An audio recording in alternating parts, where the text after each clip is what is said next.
Hello, my name is Jason Lowry. And I'm Mark Tate. And this is the Parkland It's the Parkland Podcast with Jason and Mark. It's the Parkland Podcast with Jason and Mark. They got plenty to say. They got plenty of heart. On the Parkland Podcast with Jason and Mark. It's the Parkland Podcast. Yeah, the Parkland Podcast. It's the Parkland Podcast. Yeah, the Parkland Podcast with Jason and Mark. Jason and Mark.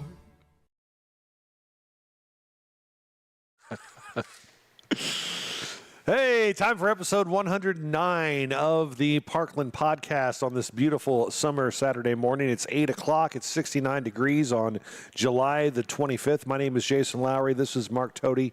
We are a couple of former radio disc jockeys who decided that we needed to dip our toe in the world of podcasting, and 109 weeks later, here we are. Here we are live from Ransom's Mercantile, the award-winning Ransom's Mercantile in the Loge. Our host location for the podcast is we are, approaching halfway through summer already. Oh, don't say that. I saw that back-to-school stuff at Walmart the other day and almost made me throw up.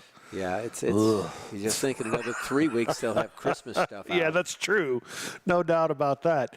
Hey, big episode for you today. Today is Democrat Day. We're going to talk to all the candidates on the Democratic ballot that you'll pick up in August, and that includes U.S. Congress candidate Frank Barnitz, as well as U.S. Congress candidate Chris Reichard. We'll have Whitney Wisker-Brooks, Eli Flowers, and Bill Young all joining us today on the Parkland Podcast, which is brought to you by Parkland Pharmacy. They got that small town pharmacy at its finest, all figured out. They take such good care of you. Parkland Farm. In fact, Mark brought one of his prescriptions in today. Yes. In honor of Parkland Pharmacy. I'd bring all 6 of mine, but I need a tote for that. Discover Farmington. Boy, Discover Farmington has so much to do for you this summer. Find out more at discoverfarmingtonmo.com. First State Community Bank, the friendly first. Online at fscb.com, member FDIC. Angie Ussery for St. Francis County Collector. Ginger Daffrin for St. Francis Circuit Clerk. David Todd, Republican for the 116th District and the St. Francis County Republican Central Committee, all sponsoring our podcast this week. What did you do this week, Mark Tate? I went on vacation. Now, some might say, Tate, every day is a vacation for you, but this was actually a real vacation. And I went to the Lake of the Ozarks with my brother Dave, his beautiful wife Terry. I'm wearing the shirt Terry in case you tune in, although I doubt right now they're tuning in because they're still at the lake as we speak. Oh, nice. I came back early for the podcast, and we had, I think, 6 of his kids there and spouses and his grandkids, my great nieces and nephews, and it was a blast. We went golfing one day. We went to a water park one day. If you think the Farmington Water Park is impressive, and I do, this Super Splash place in Osage Beach sits on 20 acres of land, and they've got all kinds of ways you can get wet and wild, and it was a blast. And then we just kind of fiddled around in the lake one day where I let go of my pride and actually jumped off a couple of diving boards into the lake. And I think we have footage of that.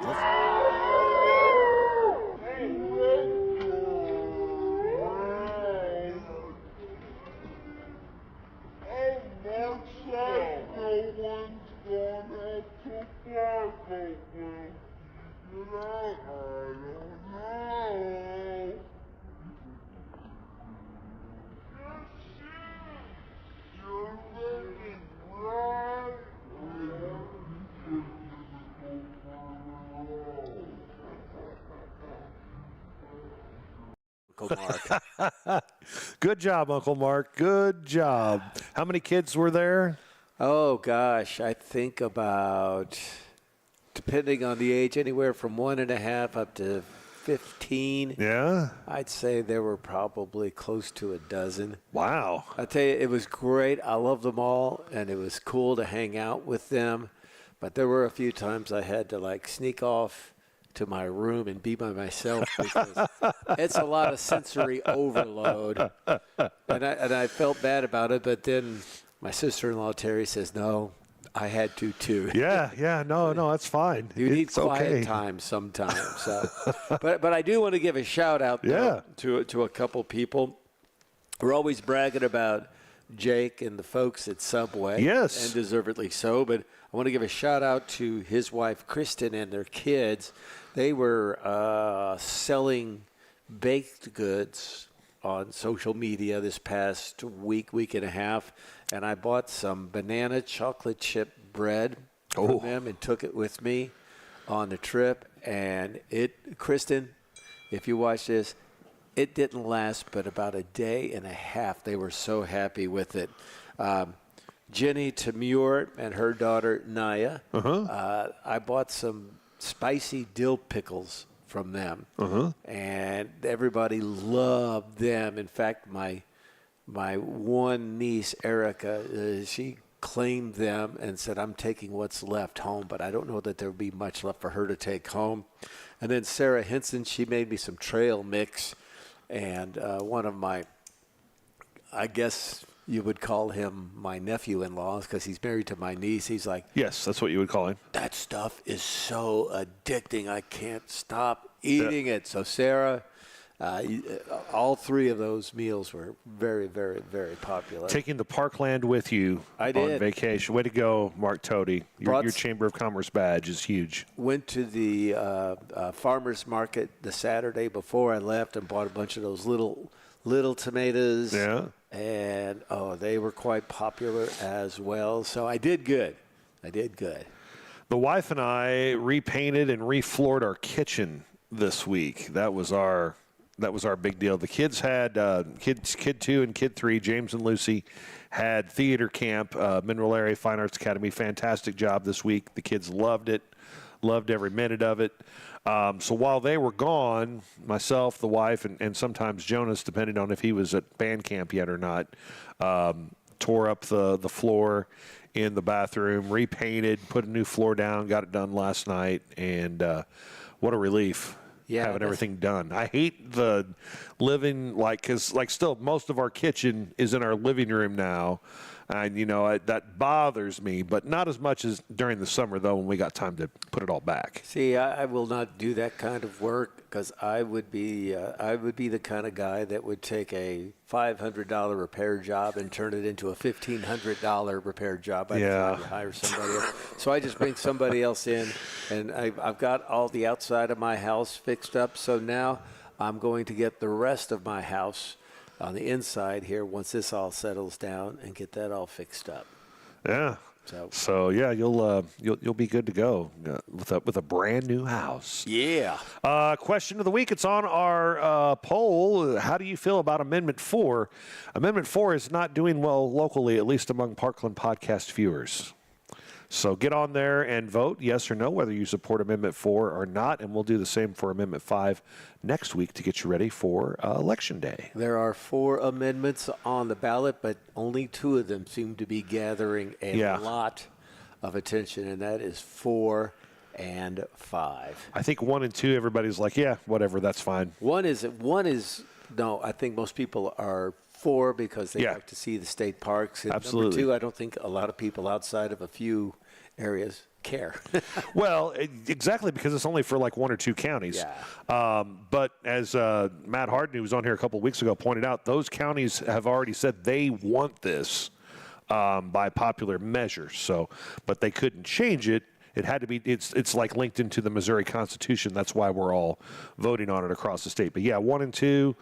Definitely not much talk about, but 4 and 5, definitely a lot. Picking up the slack. Definitely a lot of talking about there. So get on the Facebook page and let us know how you feel about that. And then make sure you tune in for election night coverage August 4th, starting at 7 o'clock from Election Central in Farmington. Mark and I will be there, and we will break down all the results from the circuit clerk race, the county clerk race, the 116th primary.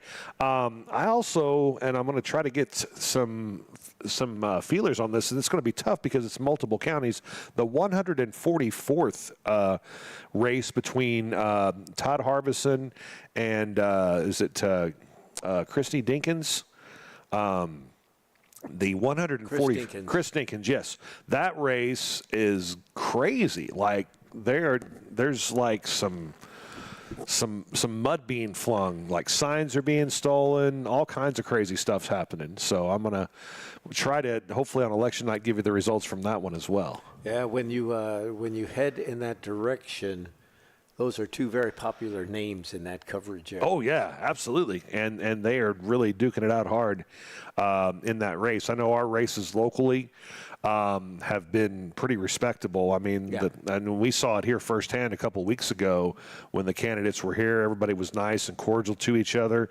That's not always the case when it comes to politics. So we'll see if we can't figure out a way to get some of those election results for you as well. But definitely St. Francis County election results will come your way starting at 7 o'clock on August 4th. Kent Sissom, your candidate for St. Francis County Presiding Commissioner, sponsoring our coverage right here on Facebook and YouTube. Oh, I do have to give one more shout Yes, out please. to my nephew, Dominic, and his mom, Stephanie. On my way back from the lake, I stopped off at the reception hall where my nephew was married. Every time I come back that way, I always stop off. I stopped by at Gray Summit, Missouri, and I saw my good friend Vince Bresnahan and his lovely wife, Kathy, and we spent a couple of hours together, and we had lunch and caught up and stuff. And then I drove back through Morse Mill, Missouri, and there was this nice little rental place, I guess you could call it. They had the wedding and the reception there, and every time I drive by, I stop, I take a picture and a selfie and say, guess where I'm at now? And they appreciated that. So shout out to them as well. Very, very good. Election night coverage, August 4th, right here on YouTube and Facebook. Hit us up in the chat this morning. Dylan Vogel saying says good morning. The D-Man. Alan Coleman, get ready to get jealous. Good morning from sunny Fort Myers Beach, Florida. Wow. Yeah, so Alan's Nice. watching there. I believe we have another viewer watching from another state this morning as well. Katie Martinez. Hi, Katie. Watching from the East Coast. I can't remember where she said she was watching from this morning because she messaged me in a panic this morning. Oh my gosh, what happened to the podcast? Did they not make it? I go, oh no, we're starting at 8. She goes, oh, I'm on the East Coast. Never mind. So good morning to Alan and Katie as they are in sunnier climates, and then also some folks are letting us know how they feel about Amendment 4 in the comments as well. You can do that too. Whatever you want, as long as you're nice about it. Hit us up in the comments on our Facebook and our YouTube and our Twitch feeds and let us know what's up. Bella Herman is a fine human being, and she does health tips for us every week. What is on Bella's mind? How is she going to help Parkland podcast viewers and listeners feel more healthy? All right, take this one to heart because it's a good one. This is the season for fresh fruits and veggies, and she says they are a summer favorite. And this is good advice, by the way. Don't forget to wash them. Rinse produce under cool running water and gently scrub firm fruits and vegetables to help remove dirt and bacteria. For a simple homemade produce wash, mix 1 part white vinegar with 3 parts water. Soak your fruits and veggies for 5 to 10 minutes, then rinse thoroughly with clean water before eating. Enjoy fresh, clean produce all summer long. In a couple of years, we'll be saying that health tip brought to you by Dr. Bella Herman. Very timely, too. So I don't know if you've heard about this, Mark. I don't know if you've heard like late-night comedians talk about this, but apparently people are getting, projectile diarrhea from lettuce. Yeah, she even produce. gave us a little addendum when she sent me the health tip. Says, make sure you guys don't get the lettuce disease. The lettuce disease. Thanks for thinking of us. I would not wish from what I'm hearing, I would not wish the lettuce disease on my worst enemy. Oh, my. So, Bella Herman, thank you so much, Bella, and soon to be Dr. Herman. Parkland Pharmacy cares for you. They care about you, and they want to make sure you're feeling better, and they want to make sure when you get sick that you get what you need in a timely manner, delivered to your home if you need it. But I would recommend stopping by one of the Parkland pharmacies in our area. I go to the Deloge store when I need my prescriptions filled. You go to the Farmington store, and you're just treated so well. Absolutely. They are wonderful people. And we always talk about cold and flu season. Well, this is the time of year where a lot of people will get summer colds. And then sinuses and allergies are all out there. They can take care of you at Parkland Pharmacy. They'll do it with a smile, and you will feel like you will really matter. You won't be just a number, just another face in the crowd. You'll be somebody that gets that personal, up-close attention, which I really love.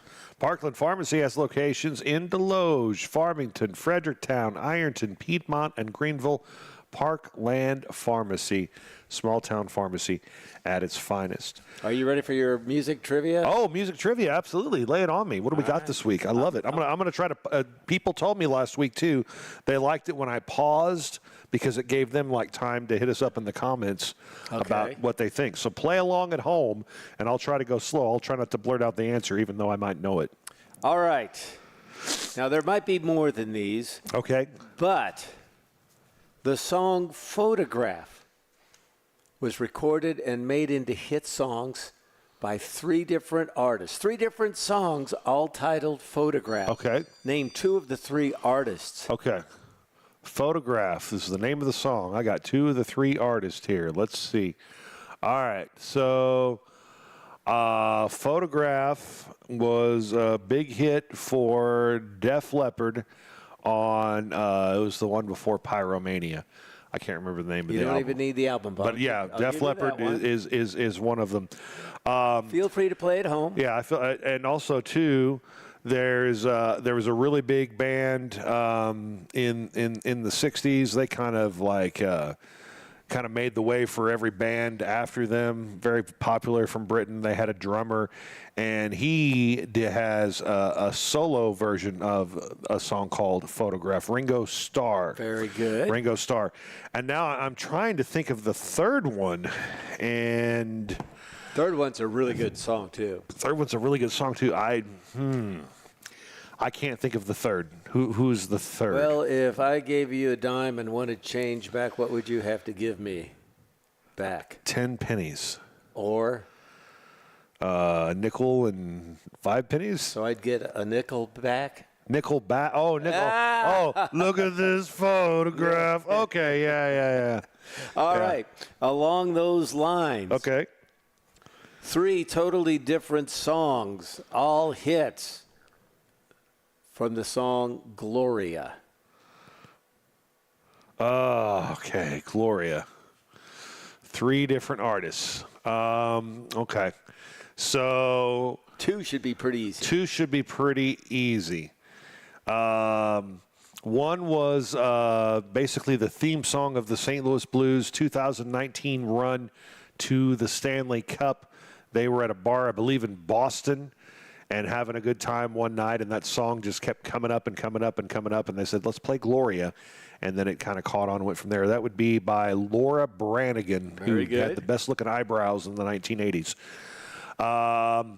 Next up would be someone who looks like a guy we've worked with some. Mike Reeves has been mistaken for looking like this guy. And then now I just forgot his name. I've lost my place. Gee. Hey. I keep wanting to say Manfred Mann, but that's not his name. Gloria. What's his name? Van Morrison. Van Morrison. Woo! Pulled that one out. And what's the name of the song again? Gloria. I don't know if I have another Gloria. Who's the third? U2 came out with a version of the song, and 1981. Okay, I'm not familiar with U2's version. All right. All right. Real quick, name the group. The song. Morning. Spoon Man. Spoon Man. Well, that would be off of, what is it, Super Unknown would be the name of that album. The video had like a really creepy looking dude playing the spoons. It was the follow-up, I think, to Black Hole Sun, which that video where the Barbie's getting roasted on the barbecue is forever etched into my brain. So that would be the band Soundgarden. Okay, very good. You're 3 for 3. Okay. I'm making this too easy for You are. 21st Century Schizoid Man. 21st Century Schizoid. My brother Tom Yeah. will know this one. Is that the Who? Not the Who, Not the King Who. Crimson. King Crimson. King Crimson, little trivia for you. The singer from King Crimson went on to be an integral part of Emerson, Lake and Palmer. So but he wasn't Emerson, Lake, or Palmer, though. Yeah, he was. Oh, he was. Which one was he? He was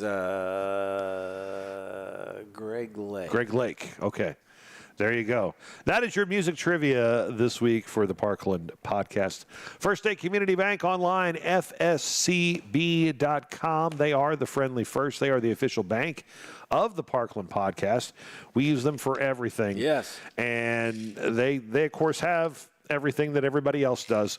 But what separates them, and we say it every week, but it bears repeating, Mark, is their community involvement. It's in the name, and it's in the DNA of what they do. If there is an event going on in the area, First State Community Bank will be a part of it in some way, shape, or form. They really believe in giving back to the community. They live here, they work here, they go to church here, and they take that the community part. I was around when they changed their name from First State Bank to First State Community Bank because they really wanted to put a stamp on the fact that they are a community bank, and it really shows. I was in Pacific on Thursday coming back from the lake, and I look up, there's a First State Community Bank in Pacific. I thought, I kind of felt like I was on my way home then when I saw First State Community Bank. I thought that was cool. Very, very good. First State Community Bank, FSCB.com, member FDIC. Check them out today. Quick break. When we come back, we'll check your local news. That's next on the Parkland Podcast. Good. David Todd is a Farmington farmer, father of 3, and running for state representative in the 116th District. David Todd will fight for the death penalty for repeat child predators, an end to secret corporate NDAs, and no personal property tax on what you've already paid off. Early voting is now open. Election Day is August 4th. Contact David Todd if you have any questions. 210-4283. Paid for by State Representative Todd for Missouri Families. Mary Jo Wright, Treasurer. Experience matters. That's why Angie Ussery is seeking re-election as St. Francis County Collector. With 18 years in the Collector's Office and the endorsement of the President of the Missouri Collectors Association, Angie Ussery is committed to serving taxpayers with integrity. Her priorities include helping residents stay current on their taxes through more convenient payment options and text reminders, while ensuring every tax dollar is accurately accounted for and distributed. Re-elect Angie Ussery for experienced leadership that keeps St. Francis County moving forward. Re-elect Angie Ussery for St. Francis County Collector. Paid for by Ussery for Collector. Kevin Cook, Treasurer. Here's your latest news on the Parkland podcast. The Parkland family is counting their blessings after their 6-year-old lost consciousness at the Farmington Water Park Monday night. Shortly after 8 o'clock, a child was observed unresponsive and taken from the pool by a lifeguard. A staff member from the St. Francis County Ambulance District was on site and immediately began administering CPR. The child regained responsiveness at the water park, was transported by helicopter to Cardinal Glennon Children's Hospital, and was released the next day. And again, heartfelt thank yous to our community members who were there, who saved that child's life. Sheriff Jeff Kreitz in St. Francis County is seeking help in locating Joshua Boland, a 42-year-old who is described as being 6'3", weighing 210 pounds with brown hair and blue eyes. He's wanted in St. Francis County on an active felony warrant for domestic assault in the second degree. Land is known to frequent rural Bonne Terre, Cadet, and Potosi. If you have any information, you can contact the Sheriff's Department at 756-3252 or Central Dispatch at 431-3131. In addition to that, a local church is expanding. I was actually in attendance for a groundbreaking ceremony for New Heights Church in between Farmington and Park Hills. They're going to be adding an additional 1,600 square feet of space that will include classrooms and office space and more. No word yet on exactly when work will begin, although very soon.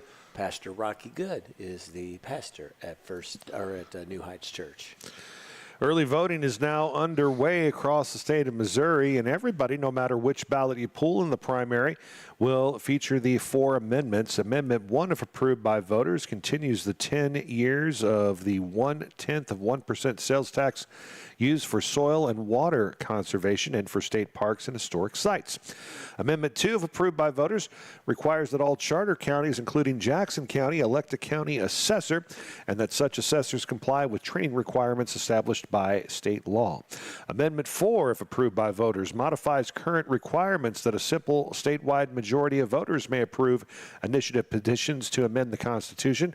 It would require a majority of voters in each congressional district to approve initiative petitions to amend the Constitution, and makes available to each voter the full text of initiative petitions with their ballot.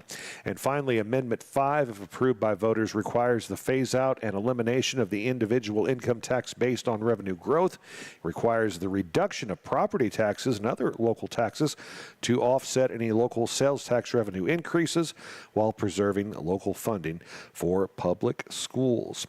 All other ballot measures, if certified, will be on the November general election ballot.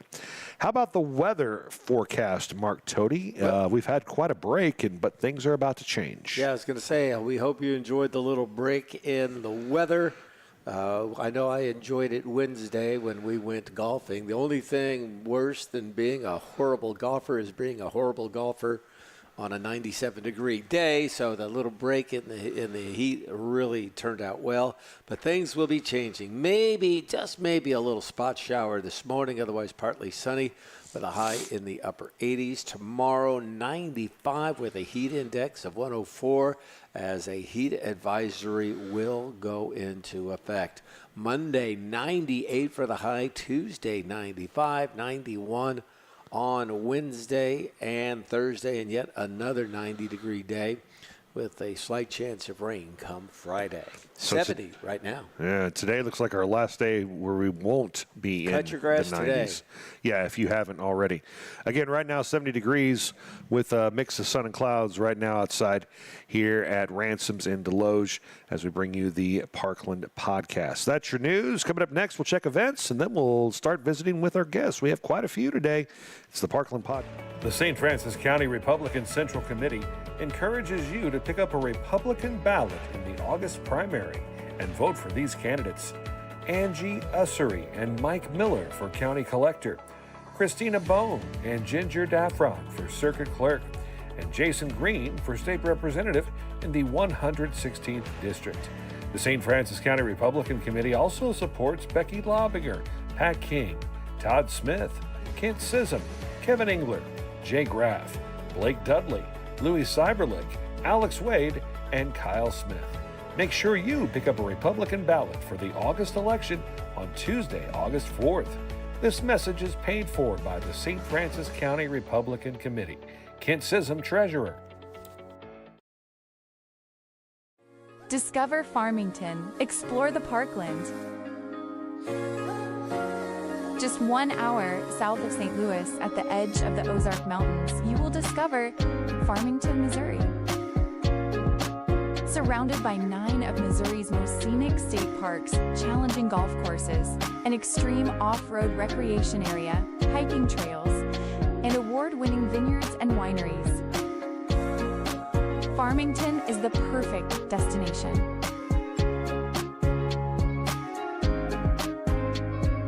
Learn more about accommodations, parks, dining, and events at discoverfarmingtonmo.com.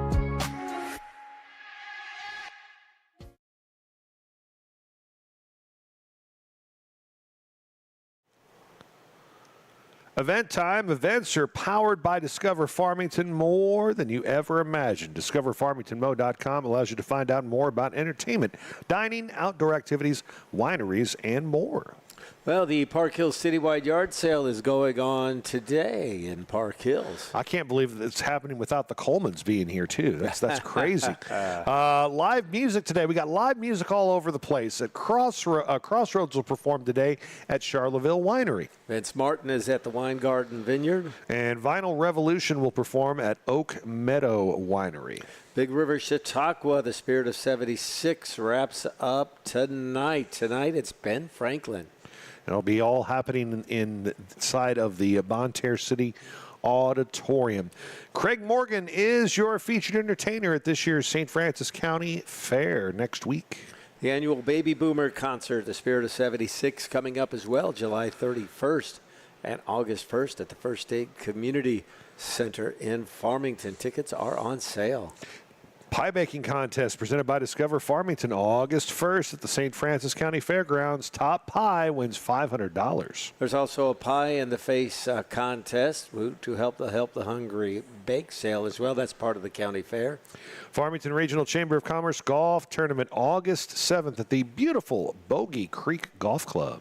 Now, they do have all the teams for this year already wrapped up, but they are looking for more sponsors. Call the Chamber if you have more questions on that. And the Twilight Sip and Swim is August 8th at the Farmington Water Park, starting at 7. United Methodist Men Barbecue, August 14th, 10 to 2, and that's at the Farmington United Methodist Church.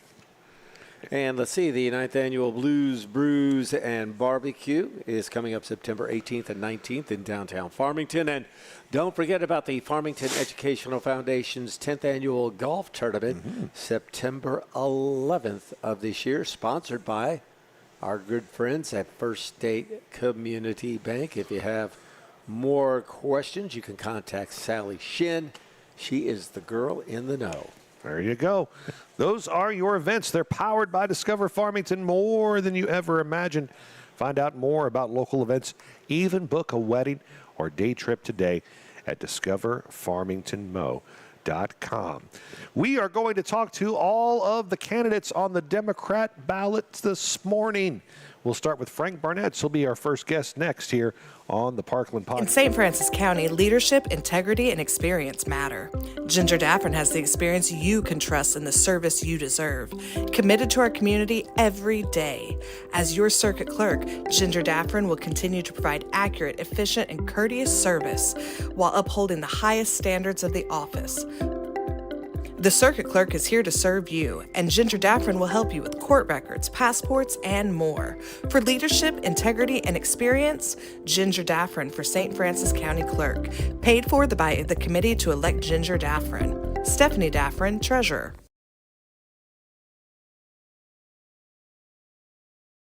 At First State Community Bank, our why is simple: to bring a positive impact to every community we serve. We are your neighbors and partners in building a stronger hometown. We work side by side with our community to help local businesses grow and families succeed. Our team takes the time to understand what matters to you, combining personal services with the latest technology so you can bank your way. Stop by one of our locations or visit us at fscb.com. In St. Francis County, leadership, integrity, and experience. Back on the Parkland Podcast as we welcome you to our first guest on Democrat Day here on the Parkland Podcast. Running for U.S. Congress, we have Frank Barnitz joining us this morning. Frank, good morning. Thanks so much for coming in. Thank you, gentlemen. I appreciate you taking the time for us. We appreciate you being here and joining us. Tell us a bit about yourself and what got you interested in running for this position. Sure. So Well, about myself, I live over between Rolla and Salem, a little community of Lake Spring. We have a zip code, so we get to call that home. And so we're really proud of our community there. But I run Barnitz Farms Incorporated.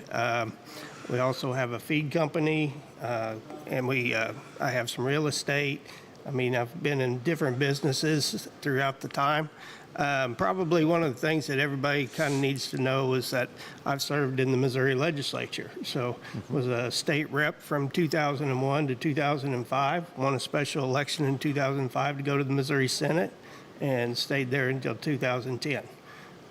Thought I was kind of done with politics, to be honest with you. I thought I was going to get away from it. But, things have just kind of turned and changed, and I see this district as struggling. The 8th district in so many matrix it has fallen, and believe that we need representation that listens to the people, comes in front of them, looks them in the eye, understands where they're coming from, and then make those changes necessary to improve our district. As you've been out now meeting people and covering what is a very large district in the 8th district. Huge district. All the way down to the Boot Hill, all the way back. All the way across Arkansas. Yeah. Just east of Springfield, the county that Springfield's in, Greene County. So. It is gigantic. Yeah. So as you're out meeting with people, what are they saying to you? What is something that they want to see out of their representation? Yeah, so every district or every community has nuances, of course, but there's 3 big areas that it touches everybody, and every place we go is repetitively brought up. Our public education system and what's occurring with it, our healthcare system, and the fact that we're getting into healthcare deserts and we're running into just difficulty getting coverage and care, and the shutting down of rural hospitals, and then affordability right now is huge. Everybody wants to talk about the fact that everything's gone up. And so those 3 issues there really touch every part of the district that we get around. Do you have thoughts and ideas on how to approach those issues? Oh, sure. So, from education, I've served on school boards for years and years and years. So our public education system can be so much better with the support, and we've been losing support from the state. So, and even at the federal side. So, bringing back the title of professionals to teachers, that was stripped away. And so bringing back that title in itself is a positive for teachers, but really it allows them to be able to get funding to go to school and to have better training for teachers. So that's necessary. Being sure that public dollars are going to public education instead of going to voucher systems. I think that's really important. We can make those changes. And just bringing back the Department of Education at the federal level is going to be really important to get done. Healthcare-wise, I serve on a Salem Memorial District Hospital Board, so we see what the occurrence of the Medicare and Medicaid cuts have been and are going to be, and we're struggling as a rural hospital to try to figure out how we're going to stay operational, because those dollars are very, very important to maintain the rural healthcare needs that we have. Affordability. I see it from the tariff side, and the increases that we've seen with just these rampant tariffs put on our trading partners, and those increase in costs to the consumer then, because the consumer pays that tax. Tariffs are a tax, and the consumer's paying every piece of that. They want to try to sell it that they're not, but they are. So that's going to have to be reversed. Those tariffs are going to have to be reversed so that we can make up for it. And then you can get into the war in Iran with the Strait of Hormuz and everything else. So, You mentioned getting out and talking to people in this 8th district. This has been a district that has been Republican for a long time. How do you deal with people who maybe see the D by your name and think, oh my gosh, I don't like this guy coming out of the gate? How are you able to find common ground and show people that you have good ideas? Yeah, so getting in front of people, and that's one thing we've committed to whenever I announce my candidacy, is that we're going to have open town hall meetings. I've committed to doing, once elected, I've committed to doing 12 town hall meetings per year in front of the people. Open door policy, let anybody come in and ask any questions, because that's the way that we can do as a community to get together and figure out what people are thinking, what questions they have, what changes we can make, because really our representation needs to come from the people. We just send somebody to Washington, D.C. to be our spokesperson there. And that's one place I've seen a pretty big failure, and everyone I talk to says, hey, I can't ever get a hold of our congressman. I can't get an opportunity to step in front of him and give him my opinion. Well, I'm going to give everyone the ability to give their opinion to me. I'm glad you brought some of those priorities up, because in the research that I've done, it seems like all the metrics, whether it's jobs, health, obesity, you name it. Yep. Child mortality rates were the highest. We rank way behind the rest of the state. That's something I think that you want to change. Oh, absolutely. And so if you look at Missouri, we've looked at these matrix too. We're low in almost every area. We're low in those matrix. In fact, in Pemiscot County, which is in the far Boot Heel, they rank 115th out of 115 in the state. Wow. 114 counties in the city of St. Louis, and they are the worst in that matrix of healthcare. Wow. Talk a little bit about, I think Amendment 1 and 2, pretty much everybody is, at least the polls show that everybody's pretty much in agreement with those two. Right. But there's a lot of talk and a lot of maybe misconceptions with Amendments 4 and 5. Yeah. Tell us your thoughts, I guess, beginning with Amendment 4. How do you feel about that? Sure. So I'm personally a vote no on 4.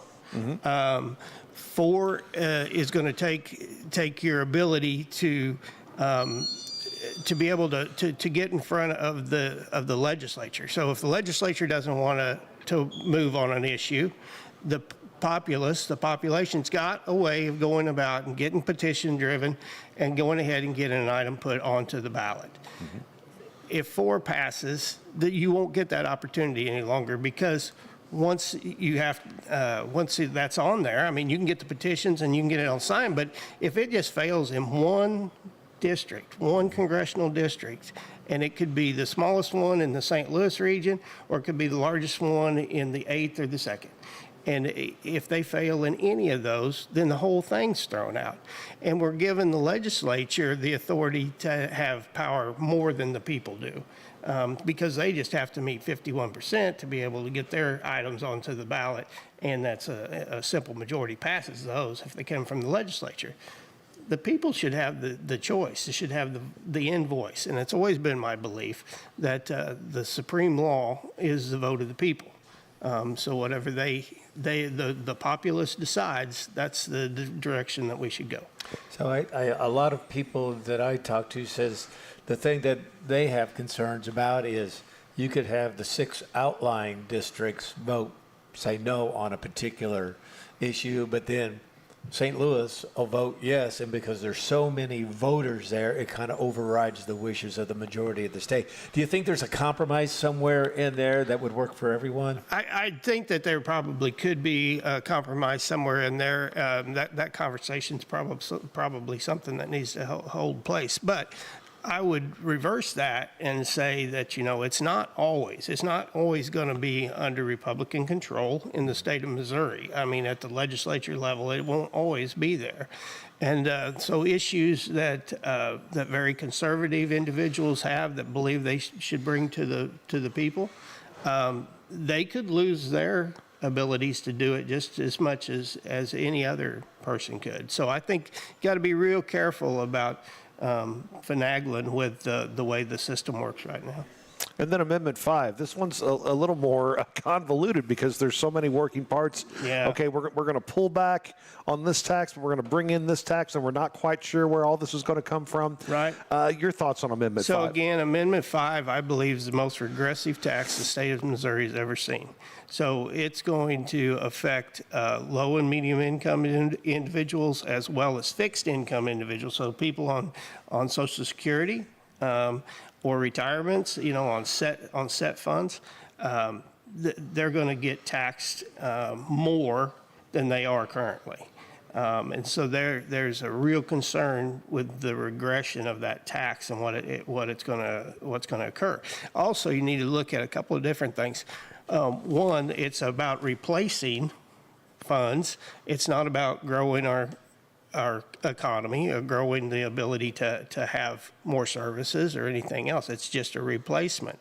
And then some of the misleading things that they talk about. But one area that's not talked about very much is, and when I was in the Missouri legislature, we worked on a lot of these. There's tax credits that go to small business, that goes to civic organizations, that are an offset to your income tax. Without an income tax, there's really no reason for the tax credits. And so a lot of those organizations that's been being served at a local level, they aren't going to get the funding that they used to have. What else is really catching your attention in regards to your campaign and the issues out there? Well, of course, I know agriculture very well and been really big into agriculture. And there's a lot of agriculture that's struggling right now with the tariffs that we've talked about before, with the costs, the input costs that have gone up exponentially, transportation costs, all those things that have been going up have been putting a really big hurt on our agricultural parts of the state.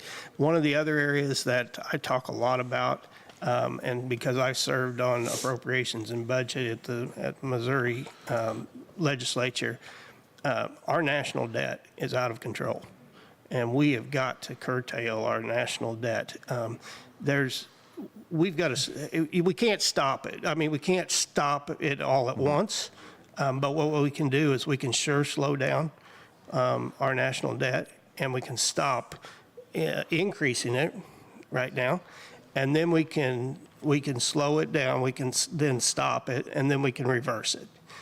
So it's a period of time to get that done, but we have to do something. We can't keep saddling our kids and grandkids and now great-grandkids with a national debt that just continues to increase. Yeah, you can't make up trillions of dollars overnight. You can't make it up overnight, but you can sure start to change it. Yeah. How can people find out more about your campaign? So we're out on social media about everywhere. I'd say, that's one area that we're growing in. We're pretty strong and growing in. I think we've got over 3,500 followers now. But you can go to Frank Barnitz for Congress. And then you can also go to No Bull Barnitz. That's another tag that we have. We're on Instagram, we're on TikTok, we're on Facebook. And then we have, of course, our P.O. box that you can send anything to. But if you want to contact me directly, my number is 573-247-1022. People say, boy, you're crazy for putting your number out there.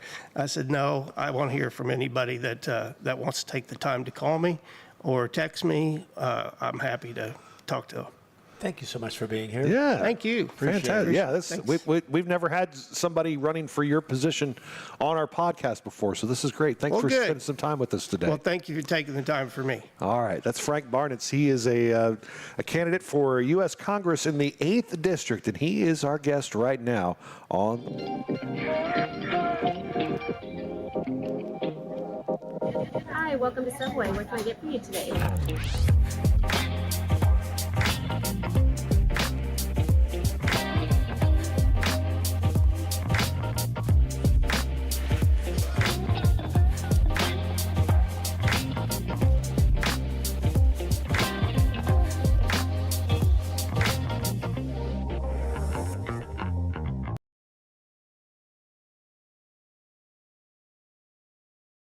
In St. Francis County, leadership, integrity, and experience matter.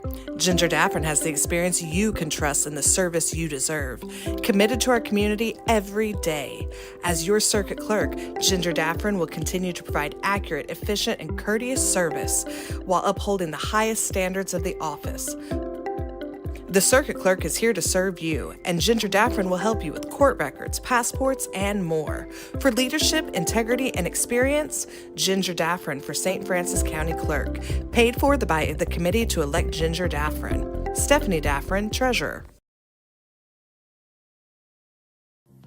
Parkland Pharmacy is out to prove that local independent pharmacy is alive and well. We work hard at giving you an excellent experience every time you come to see us. We love what we do, and we would love to take care of you. There's no need to be frustrated with your health care. If you're tired of what your pharmacy is not doing for you, then stop waiting in line and come see us today. We have 6 locations across Southeast Missouri, so Google us to find the store nearest you or visit parklandrx.com. Parkland Pharmacy is a local pharmacy at its finest. We go. Back on the Parkland podcast, we're going to continue to preview the race for the 8th Congressional District on the Democrat side. And joining us now, we have Chris Reichard, who is one of the 2 candidates who you'll see on the ballot. Good morning. Thanks so much for coming to the podcast this morning. Thank you so much for having me. So let's talk a little bit about yourself to people that don't know you. Who are you, and why did you decide to throw your hat into the political ring? All right, so I'm Chris Reichard. I'm a veteran, did 3 tours in Iraq. I am a 10-year member of IBEW Local 1, and honestly, I just hit a point where I was tired of waking up angry, seeing the world on fire every single day. We dealt with that during the first Trump administration. I thought we had a break during Biden. He might not have been the best president, but it was great to not wake up every single day seeing something new going on. And just, I couldn't even tell you what the exact issue was on the day I decided to run. It was just, with every day being something different, I felt I needed to step up and serve my country again. What branch of the military did you serve in? I was in the Army for 8.5 years. First Cav the entire time. How did those experiences in serving our country shape you? Honestly, I wouldn't be the person I am without it, because it's instilled so much discipline and the leadership skills that I've built over the years. A lot of that was built up in the military. What are some issues that you're hearing about as you make your way around the area that seem to matter to the people and to you? Well, I was initially getting into wanting accountability, plus being union, doing pro-labor bills. So I started researching bills that were in Congress to find that stuff. But as I went out across the district, the ones that stood out the most ended up being healthcare and education.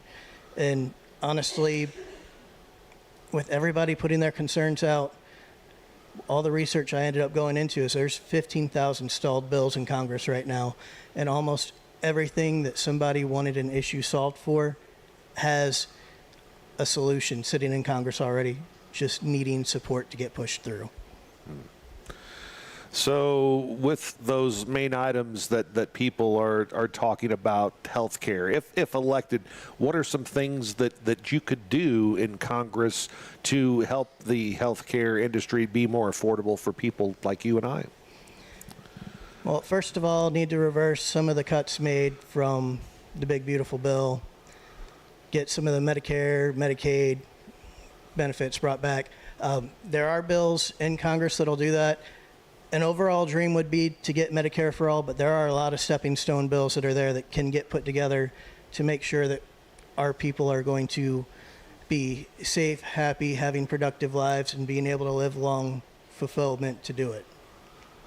What are you thinking about the 2 main constitutional amendments? Let's start with Amendment number 4 and your thoughts there.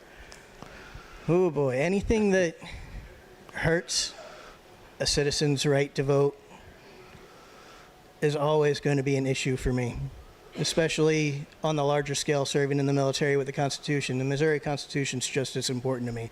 So whenever you take away the right of the people to petition or make it I guess not taking it away, but they're making it increasingly harder to do that, to where something as little as 5% of the population could overturn an overwhelming majority across the state. So say if 4 passed and a citizen initiative wound up on the ballot, 7 congressional districts could literally vote 99% in favor for that ballot measure, and 5% of the vote in the state in maybe the least populated district not hitting that 50%, and that eighth district would overturn the ballot. And that just, if you look at it on a statistical percentage, that 5% is 1 in 20 people. That one person has more power than that other 19 people.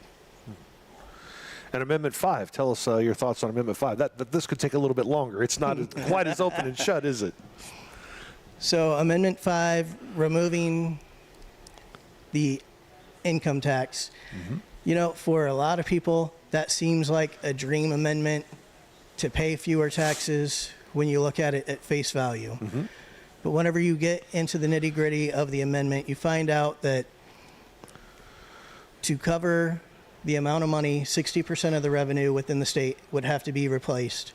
And that would have to get covered with sales tax and use taxes, even taxing things that weren't before. And right now, in order for state legislators to raise taxes, they have to put it to the voters in order to raise taxes. If Amendment 5 goes through, they get around the Hancock Amendment for that 5 years for phasing out the income tax. By getting around it, they can raise the taxes however many times they want without our input at all. So that's looking at the studies.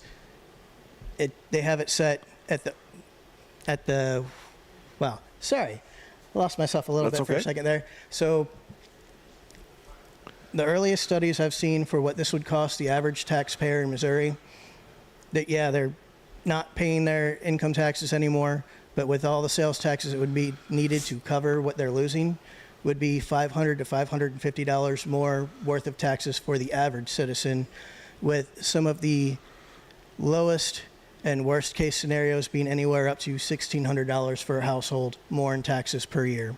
This will harm people on budgets. With us being the poorest district, it'll harm disabled veterans and people that are retired on Social Security more than anybody else. Chris, how are you working to get your name out to areas where you're not from, that are part of your district? So if anybody's been following me online, I post a lot online, that I'm on the road a lot. Now, with this having been a red district for so long, it's hard to find events in some of the most rural areas to get out there and see the community. But as I get out there, I find out that we're not just lone blue dots within the state. We have our pockets, and there are more of us than people think. And I have put probably about 15,000 miles on my car already this year getting around the district. I live in Arnold. That is literally as far to the edge that you could possibly be on the district. And then to go all the way out to Wright or Ozark County. So I'm going to Wright County later on today. Wow. That's a 3.5 hour drive right there on its own.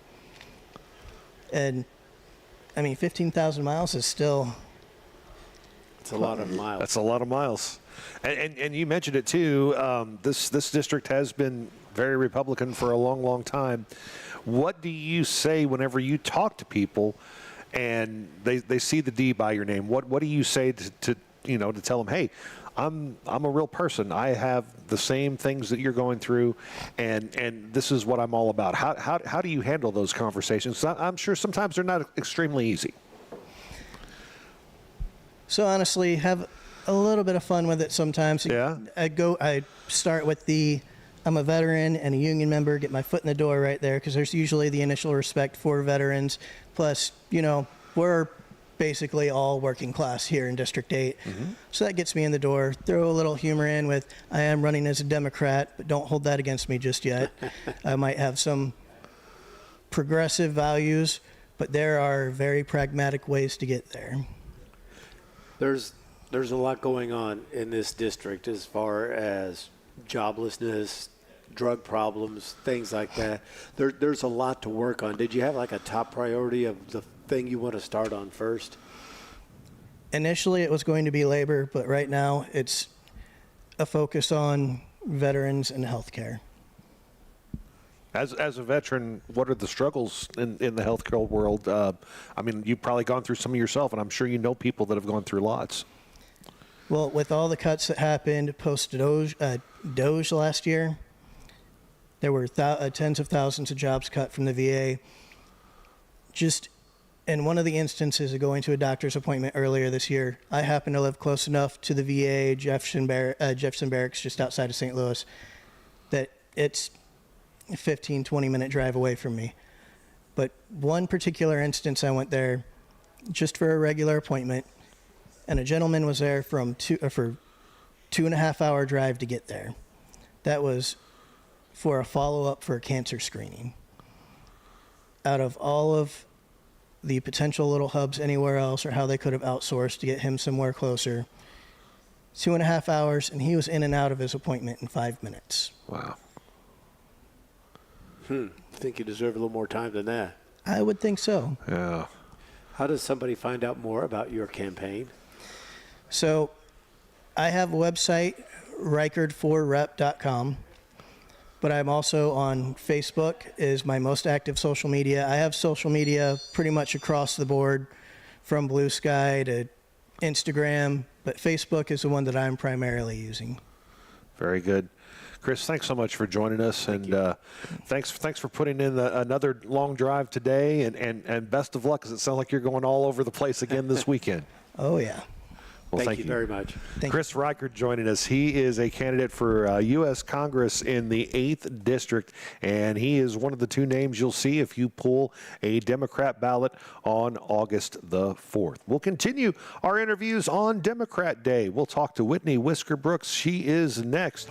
The St. Francis County Republican Central Committee encourages you to pick up a Republican ballot in the August primary and vote for these candidates: Angie Ussery and Mike Miller for County Collector, Christina Bone and Ginger Daffron for Circuit Clerk, and Jason Green for State Representative in the 116th District. The St. Francis County Republican Committee also supports Becky Lobinger, Pat King, Todd Smith, Kent Sissom, Kevin Engler, Jay Graff, Blake Dudley, Louis Cyberlick, Alex Wade, and Kyle Smith. Make sure you pick up a Republican ballot for the August election on Tuesday, August 4th. This message is paid for by the St. Francis County Republican Committee. Kent Sissom, Treasurer. Experience matters. That's why Angie Ussery is seeking re-election as St. Francis County Collector. With 18 years in the Collector's Office and the endorsement of the President of the Missouri Collectors Association, Angie Ussery is committed to serving taxpayers with integrity. Her priorities include helping residents stay current on their taxes through more convenient payment options and text reminders, while ensuring every tax dollar is accurately accounted for and distributed.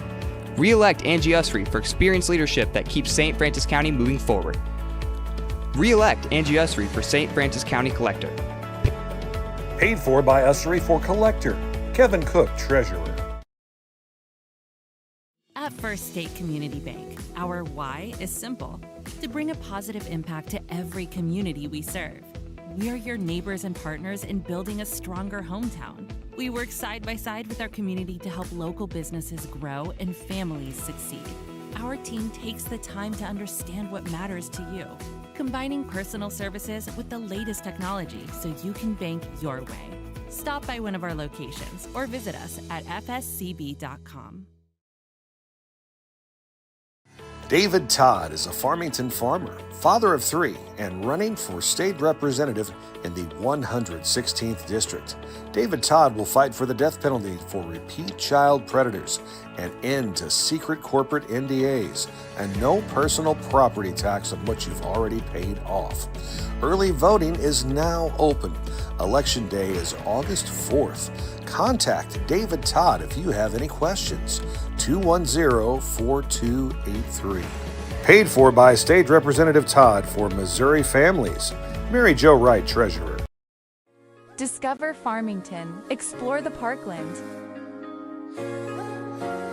Just 1 hour south of St. Louis at the edge of the Ozark Mountains, you will discover Farmington, Missouri.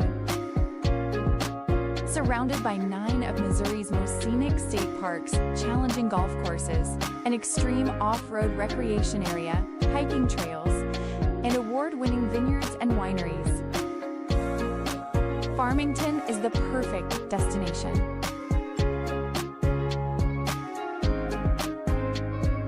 Learn more about accommodations, parks, dining, and events at discoverfarmingtonmo.com.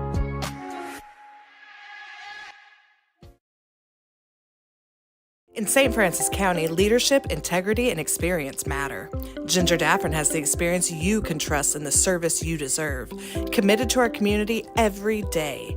As your circuit clerk, Ginger Daffern will continue to provide accurate, efficient, and courteous service while upholding the highest standards of the office.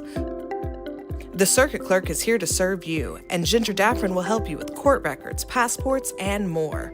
For leadership, integrity, and experience, Ginger Daffern for St. Francis County Clerk. Paid for by the Committee to Elect Ginger Daffern. Stephanie Daffern, Treasurer.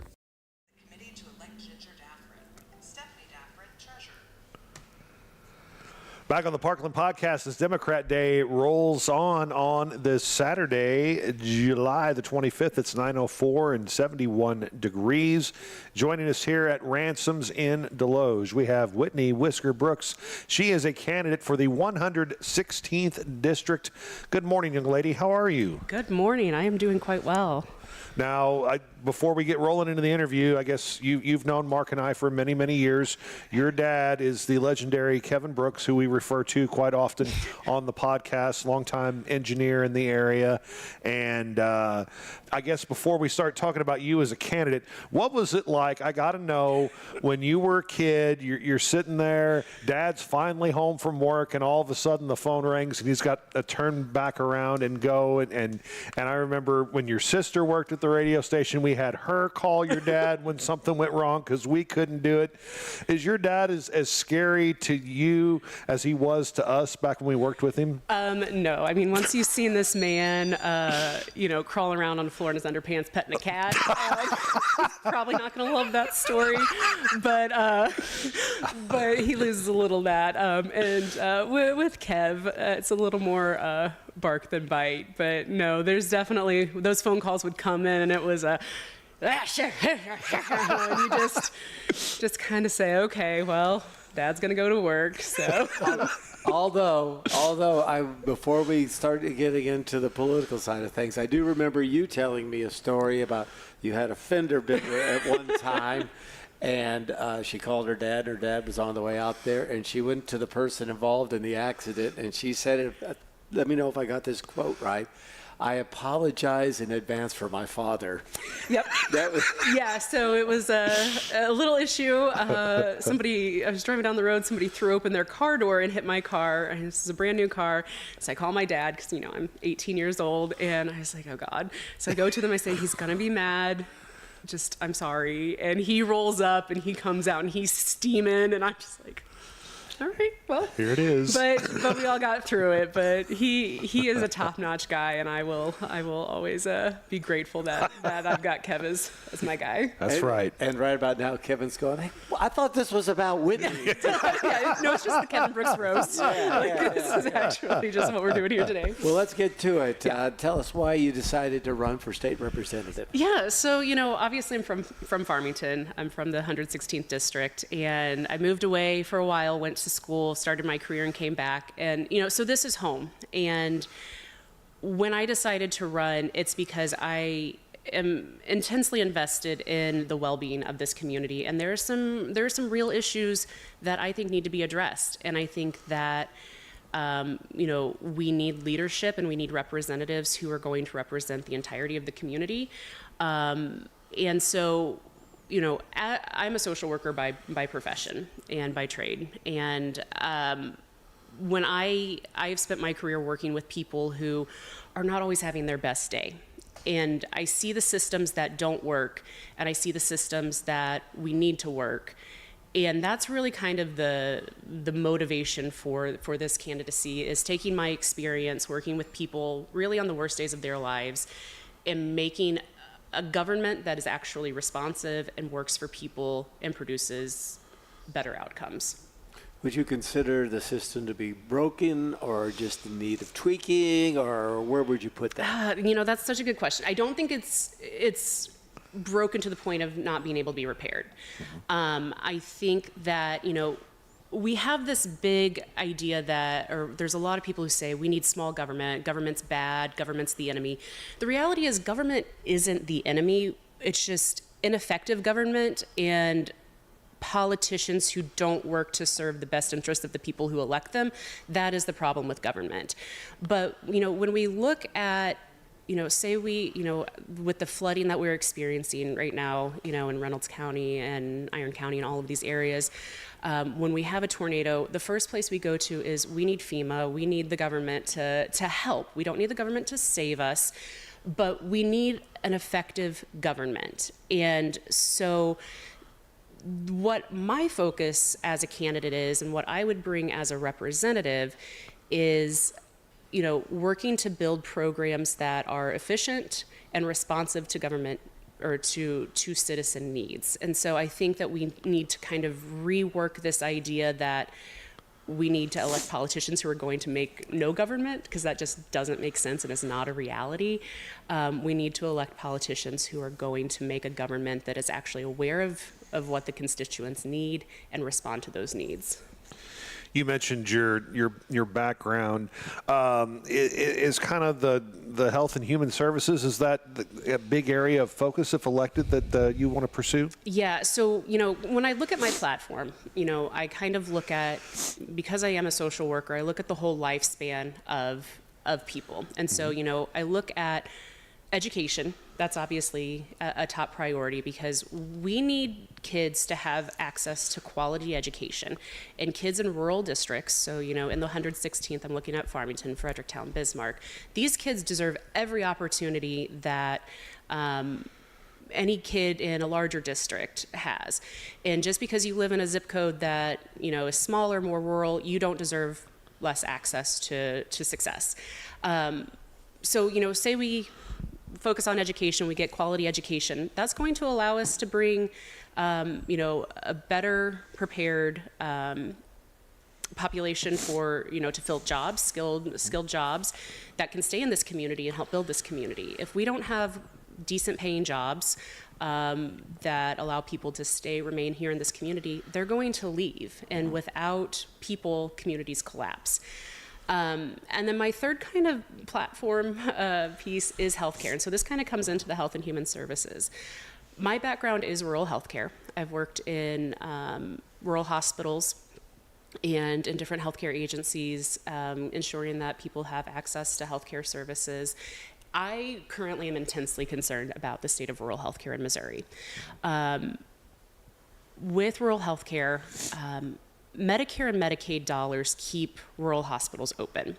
And with recent federal and state budget cuts, we are going to see some devastating consequences for rural healthcare, and we're going to lose access to health services. My concern is when I'm looking at, hospitals like, critical access hospitals in Fredericktown or in Bonne Terre, Farmington, if we lose Medicare and Medicaid funding for these hospitals, they're going to close doors. And that means when people have health emergencies, they're not going to be able to receive the life-saving care that they need. And that's going to cause people to die. And so I often like to tell people, and this is something I've been saying a lot on the campaign trail, is even if you don't use Medicare and Medicaid dollars for your health care, you rely on those to maintain access to healthcare services. Because if Medicaid is cut and Medicare dollars are cut, we're going to see hospitals close, and that affects everybody. So yes, so from kind of the health and human services standpoint, maintaining quality access to healthcare is vital for rural communities and making sure that we have access to live. I want to ask you about amendment number 5, yes, because it seems to me, as a social worker and the people you help, a big segment of the population could be affected by the outcome of Amendment 5? Yeah, so Amendment 5 is really kind of misleading in some of the information the proponents are pushing out there, and that, we're going to eliminate the income tax, and it's going to become a sales tax, and it's going to save you money on your paycheck. That may be true, but if we look at the people that this is going to disproportionately affect, it is older adults, so people who are on Social Security as their primary income source are not paying any income tax. That is now, they are going to have to be paying a higher sales tax. So the burden is going to be shifted to people who really can't afford it. We also look at lower income folks who are already kind of struggling to decide if they're going to keep their lights on or, put gas in their car to get to work. They're going to be paying higher taxes at every point. So it's a regressive tax that shifts responsibility to fund programs to people who are already struggling to maintain basic survival. It's also just not a very solid plan right now. It's projected to cause billions of dollars of budget shortfalls. The reality is the government is always going to need tax dollars to fund services at a basic level. We're never going to be able to get rid of tax dollars. We're always going to need some services funded, roads, schools, things like that. So the dollars have to come from somewhere. With Amendment 5, if it passes, school districts are going to see millions of dollars in losses. And we don't have millions of dollars to lose right now from schools. Our schools are already tragically underfunded in this state.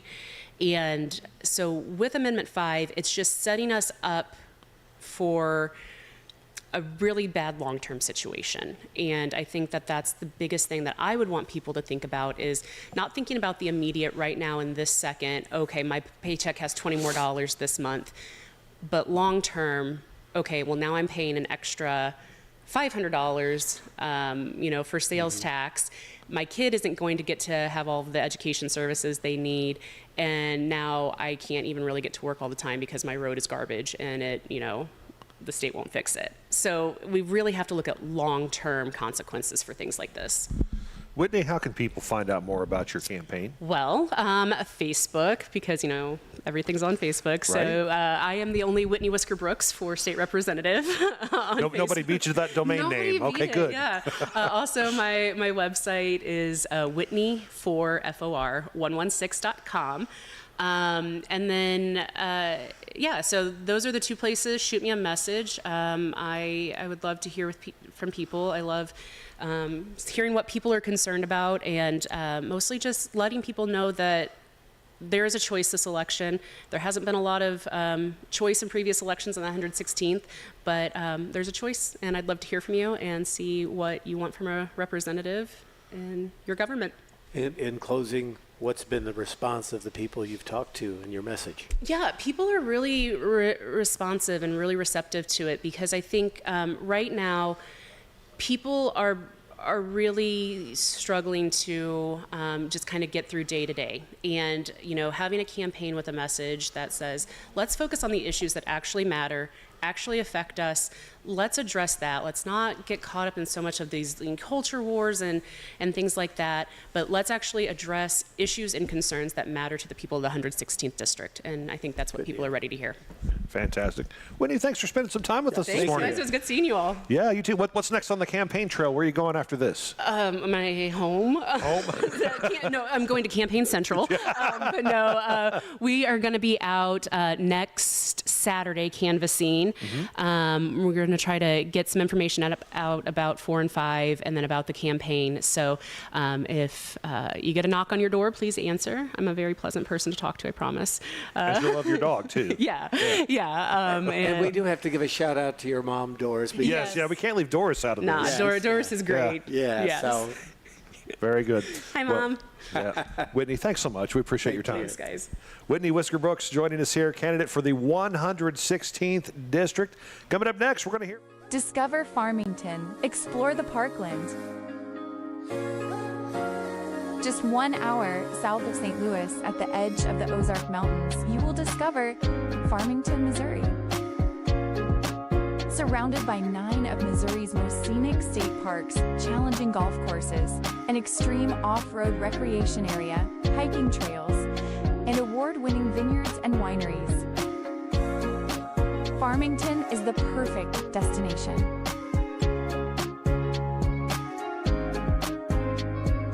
Learn more about accommodations, parks, dining, and events at discoverfarmingtonmo.com.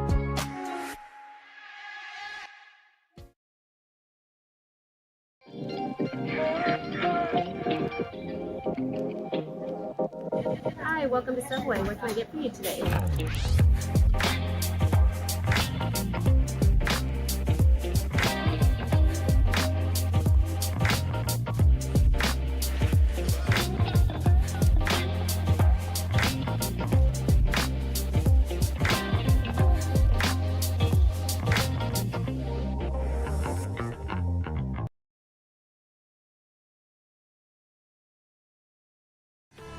Experience matters. That's why Angie Ussery is seeking re-election as St. Francis County Collector. With 18 years in the Collector's Office and the endorsement of the President of the Missouri Collectors Association, Angie Ussery is committed to serving taxpayers with integrity. Her priorities include helping residents stay current on their taxes through more convenient payment options and text reminders, while ensuring every tax dollar is accurately accounted for and distributed. Re-elect Angie Ussery for experienced leadership that keeps St. Francis County moving forward. Re-elect Angie Ussery for St. Francis County Collector. Paid for by Ussery for Collector. Kevin Cook, Treasurer.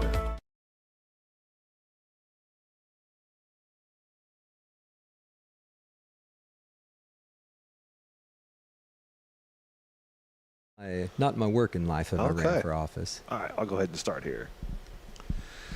We're back on the podcast now, and Eli Flowers is our guest on the Parkland podcast this morning, candidate for state representative in Missouri.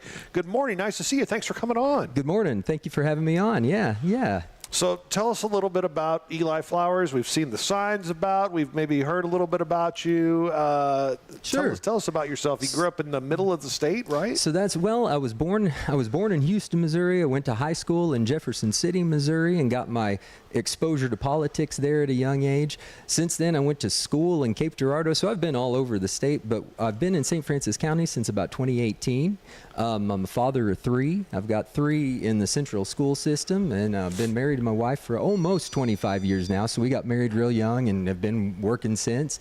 And I'm a mathematician by trade. My degree's in math, and let's see, some of the crazy things I've done over the years. I know how to fly planes. I could teach you guys how to fly planes if you wanted to. But these days I'm working in healthcare. Doing what? Working in healthcare and payer follow-up is what it's called. Basically, we're keeping an eye on the insurance companies to make sure they're paying what the hospitals are supposed to get on the services. Thank you for doing that, because I've had my dealings with it before. It is after all these years working in it, it's funny. The work never slows down. I'll say that. Well, what got you interested in the political side of things? Sure. So as I was saying, I went to high school in Jeff City, and they shoved me over to the Capitol. So I was sort of immersed in it at a young age. But I would say in my adult life, really what's brought me in has been I don't see the country going the direction, and our state, our community going the direction that I'd like it to. And especially with me having my wife and kids, my home here, I've got a real interest in things going the way I'd like it to, the way our community needs to go. And so this election, with the way things were headed, I knew it was either jump in or sit on the bench and don't say anything. And so now is the time to jump in and get involved. How's it been going door to door now, getting out and meeting the people of this area? What have they said to you? It's been really exciting. So we've got out and canvassed a number of times now, and I would say that I'm always surprised by it. It's funny. Whether we want to talk about it or not, sometimes people don't like the other party in the area. Sure. And so there certainly is a little bit of apprehensiveness. But once we break the ice with people and we get into the heart of it, man, people are worried about the same things I am. How am I going to pay my bills? How are our schools doing? What's going on with our community? And so I would say that's been the most rewarding part about it, is getting out there and actually meeting the people and getting over that little hump and seeing that, we all really are working in the same direction for the most part. Is there an issue that you're hearing more about than others as you go door to door? Sure. I mean, absolutely. The cost of just living right now has gotten pretty expensive. You've got fuel costs, energy costs, just going to the grocery store, things are outrageous. People are really struggling to just get the basics covered, and it's unfortunate in some ways because there's some bigger things going on that we could talk about, but people, and I'm no different, we're stuck focusing on those things that are mattering the most to us, that are right in our face. Like, how do we put milk in the fridge? How do we get our kids to a proper school? And so we can't even really talk about some of the bigger things that we need to sometimes. But yeah, I'd say that's what's on people's mind. Maybe a close second, healthcare. Does that kind of fit the bill goodness, there? Yes. It's funny. I work in healthcare, and the thing in the area that just absolutely is hitting everybody in the face is just availability of healthcare providers.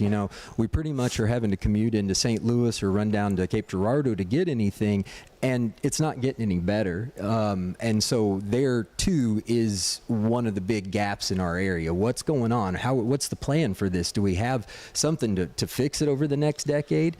It's absolutely, the healthcare access is absolutely one of the things that's on my mind.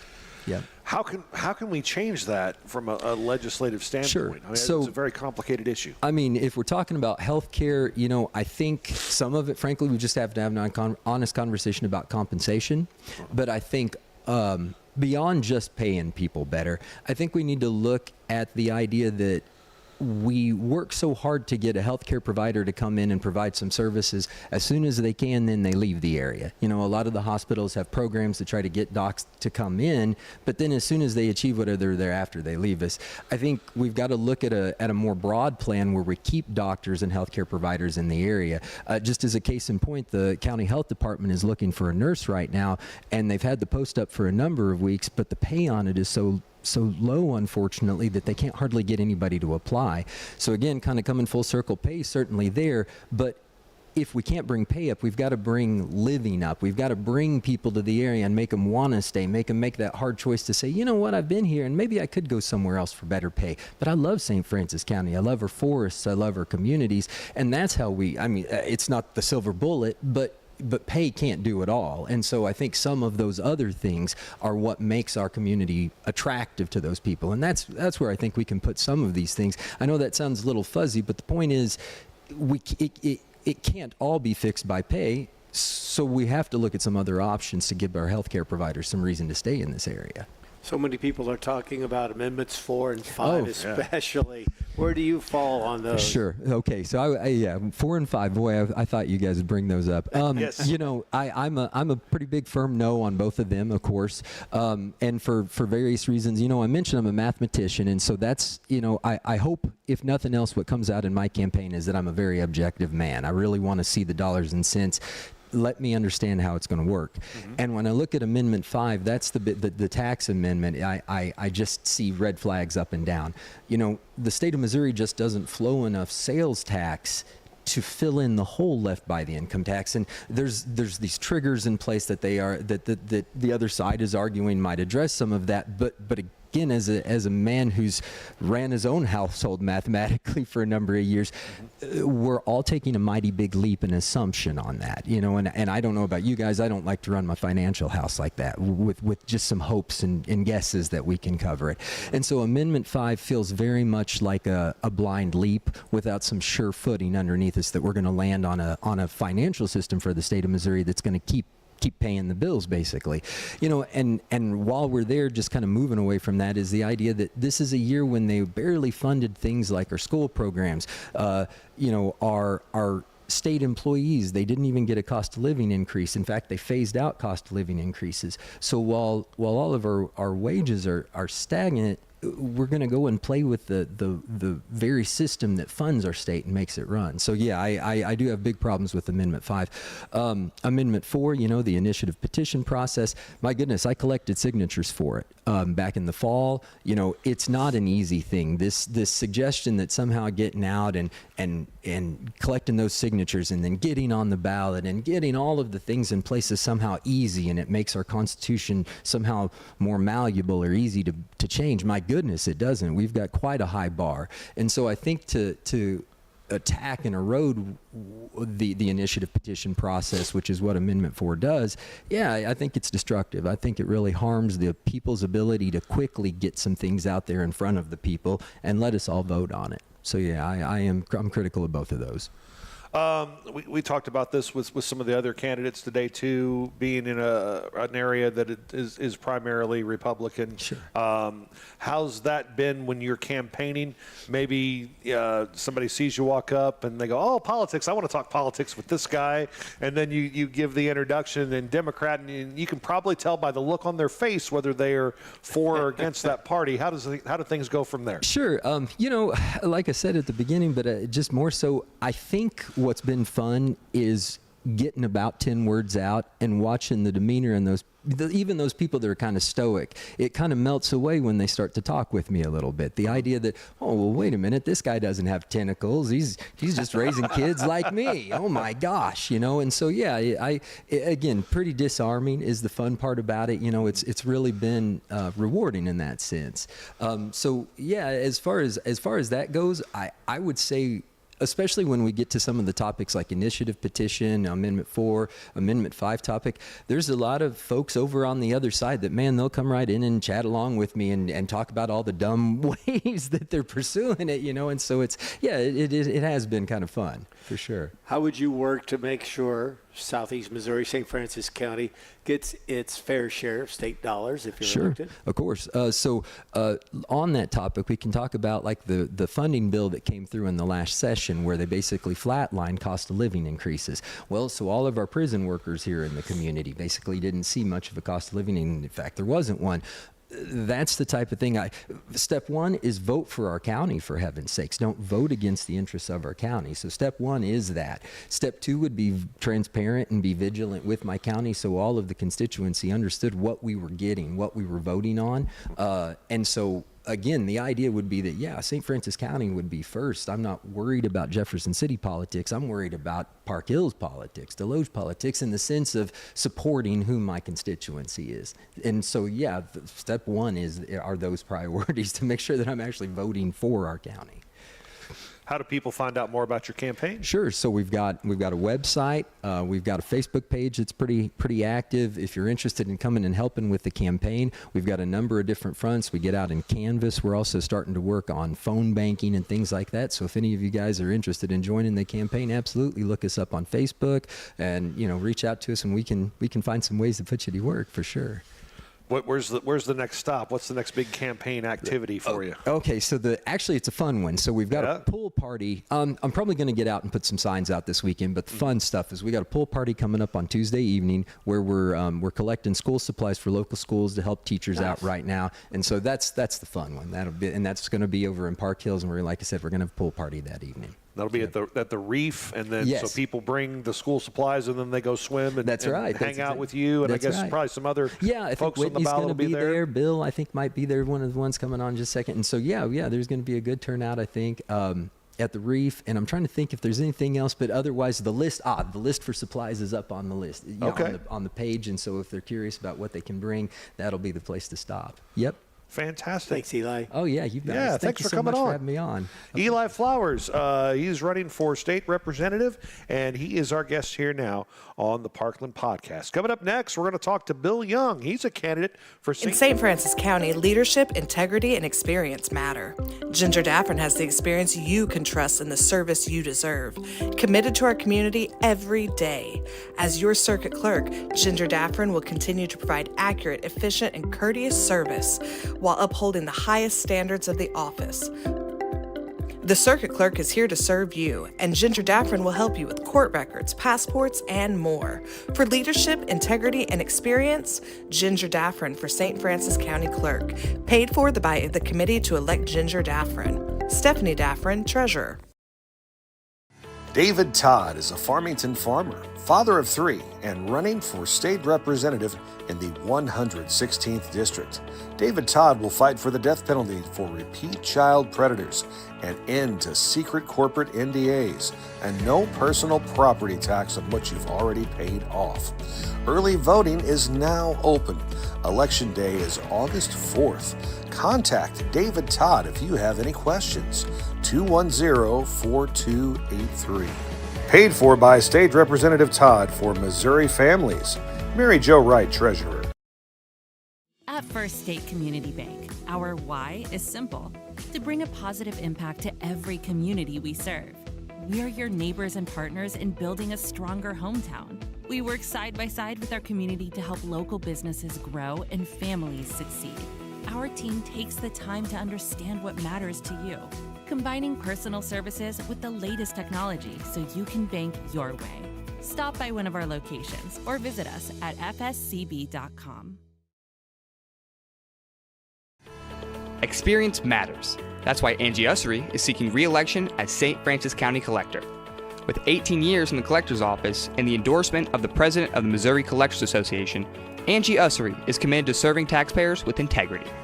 Her priorities include helping residents stay current on their taxes through more convenient payment options and text reminders, while ensuring every tax dollar is accurately accounted for and distributed. Re-elect Angie Ussery for experienced leadership that keeps St. Francis County moving forward. Re-elect Angie Ussery for St. Francis County Collector. At First State Community Bank, our why is simple: to bring a positive impact to every community we serve. We are your neighbors and partners in building a stronger hometown. We work side by side with our community to help local businesses grow and families succeed. Our team takes the time to understand what matters to you, combining personal services with the latest technology so you can bank your way. Stop by one of our locations or visit us at fscb.com.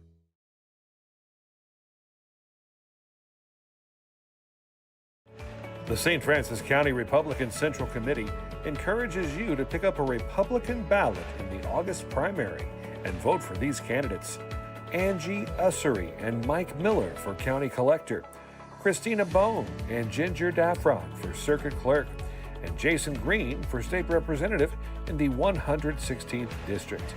The St. Francis County Republican Committee also supports Becky Lobinger, Pat King, Todd Smith, Kent Sissom, Kevin Engler, Jay Graff, Blake Dudley, Louis Cyberlick, Alex Wade, and Kyle Smith. Make sure you pick up a Republican ballot for the August election on Tuesday, August 4th. This message is paid for by the St. Francis County Republican Committee. Kent Sissom, Treasurer. Discover Farmington. Explore the Parkland. Just 1 hour south of St. Louis at the edge of the Ozark Mountains, you will discover Farmington, Missouri. Surrounded by 9 of Missouri's most scenic state parks, challenging golf courses, an extreme off-road recreation area, hiking trails, and award-winning vineyards and wineries, Farmington is the perfect destination.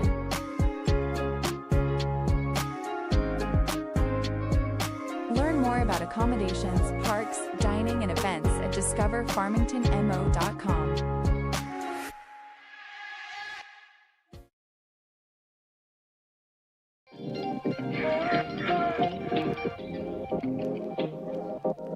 Hi, welcome to Subway. What can I get for you today?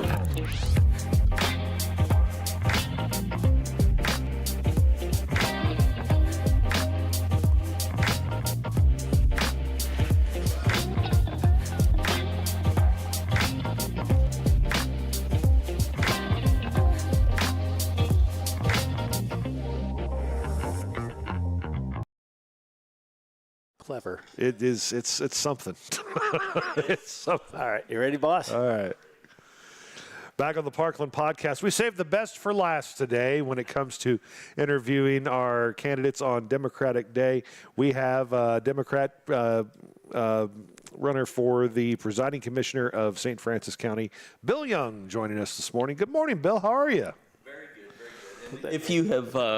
If you have marketed this as the best for last, you owe some money to some folks. But thanks for having me. I really appreciate it. Hey, no problem, no problem. I think we might have been the first outlet to announce your candidacy. We saw you at the big Feed My Sheep bake sale, and yes, and we were just chatting, and you mentioned, hey, I think I'm going to run for presiding commissioner. That is like, correct. Hey, come on the and podcast. It was right. It was either I had just I think I had just filed, actually. Yeah? And like the day before. And me and my wife, and my brother-in-law and sister-in-law have been involved in the Feed My Sheep for about 5 years. And what a blessing that is. Oh, You know, yeah. That's wonderful. I love spending that time and seeing those. It's the same people every year. You sell a lot of bread. I sell a lot of bread. I'm the bread guy. That's You right. are the bread guy. Hey, and I love having whenever you're when you're having competitions with the pie table on the far end of the gym, and you're like, hey, we only have 3 loaves of bread left, you know. Yeah, you're not. He's willing to make deals too. I'll make some found deals. that out. Yeah. Hey, I've carried out many loaves of bread just so they would buy them. If you'll buy them, I'll carry them out. There you go. Politics. I know this is something that you've followed for many, many years. It is. Your son is a local politician. He's alderman in the city of Leadington. He is. I believe he ran a race. What did he run for? Did he run for He ran county for clerk? county clerk against Mr. Engler. Yes, Yeah. and come very, very close. He was a young man and wanting to get involved, and it was a great time. Even though we lost, it was still a very positive event in our family. Yeah. So why you? Why now? And why this particular position? Well, wow, what a question, Mark.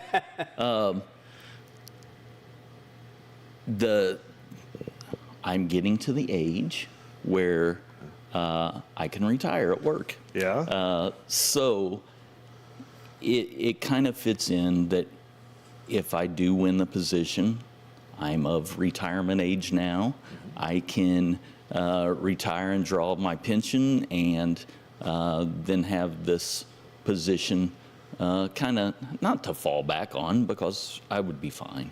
But, and I could continue to work where I'm at for another 4 years and everything be fine. But there's just things going on in the county that I feel like need to be changed. And I've been thinking about running for about a year. But I was seeing people, put their names on the ballot, and I was like, but there's nobody that I feel like is really going to make a positive change. I feel like it's going to be the same issues, and so I feel like that I can do good for the community, and I want to do that. What do you do now? Tell us about your job and how that could, experience could make you a good presiding commissioner. And I guess that would, would help. I'm an iron worker, a union iron worker, and have been for almost 30 years now. Probably 15 to 20 of that has been in some kind of management position, from leading a couple guys, in a gang, us just going off to do something, some particular project, or actually running big projects. I've worked on a couple different 18-story buildings in downtown St. Louis where I was the superintendent over the construction of the ironwork. Right now, Cardinal Glennon is building a new hospital at Choteau and Grand, and I'm the iron worker that's over construction on that.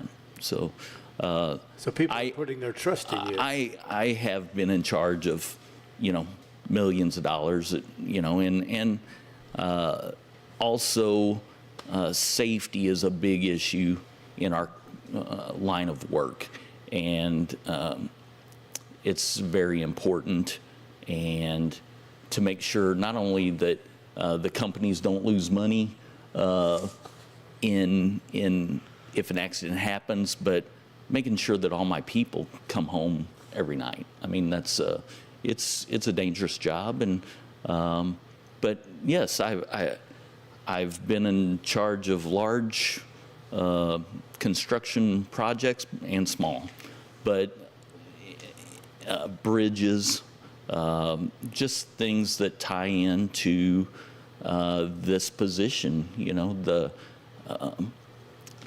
the road and bridge department, there's not a lot that I haven't experienced in my life, that if there were issues in this county that I couldn't, you know, be able to speak about it in detail. So those areas specifically are ones that you know a lot about. Of how have you prepared yourself if elected for maybe an area that you don't know a lot about, maybe say like law enforcement or IT or things like that? And I think that's a very good question. I am very open-minded, easy to, you know, if I don't have the answer that that we're needing to be able to make a decision, I will listen. I'm not stuck in my ways where I can't see outside of what my own feelings are. I may have strong feelings about the way something should go, but I'm willing to listen to the other side and try to come up for what's better for the group, the community. You know. At the beginning of the interview, Bill, you talked about you're seeing some things in the county that need to be addressed. What are some of those things? It's almost like airing our dirty laundry. I don't know if I like doing this. Right now, we're having some issues. We'd spoke briefly about the Road and Bridge Department, and they're having some issues with pay. And recently, all the other employees in the county received raises, and the Road and Bridge Department did not. And I don't feel like the county is doing all that they should to take care of those folks that take care of our roads and bridges. You know, that there are. Let's see.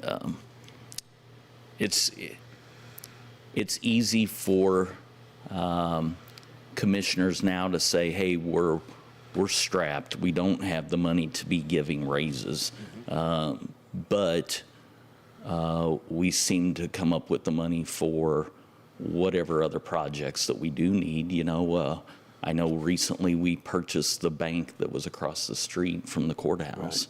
Right. That's, you know, it may not be out of the same pool of money, but it's still money that the county has. And if we're able to allocate money for all this acquisition of property, that maybe we need to be giving more money to the personnel part of it, you know. So, and not make employees feel like they're being singled out, that, you know, hey, you're not getting a raise because either you make too much or your responsibilities aren't high enough, or I'm just, I'm not that kind of person. I want everybody to feel included, want everybody to feel important, and everybody is important. I mean, it takes every employee to keep the county moving in a positive direction. And if you have some issues with certain groups, well, then we're having a failure. We have a flat tire on our car. We need to fix it, and so we can move forward. Also, I know there's recently the Sheriff's Department has voted in to be represented by the FOP, the Fraternal Order of Police, and our county, are fighting against that. But I'm concerned that, then again, that the thought is that it's going to end up costing the county more money, and that we don't have the money for that to go forward. But we seem to come up with the money to pay a lawyer to fight against it. It's just kind of, it doesn't give a good optic that, that we have money to fight against things, but we don't have money to boost our employees of the county to make them feel included and important. And that's what I want. I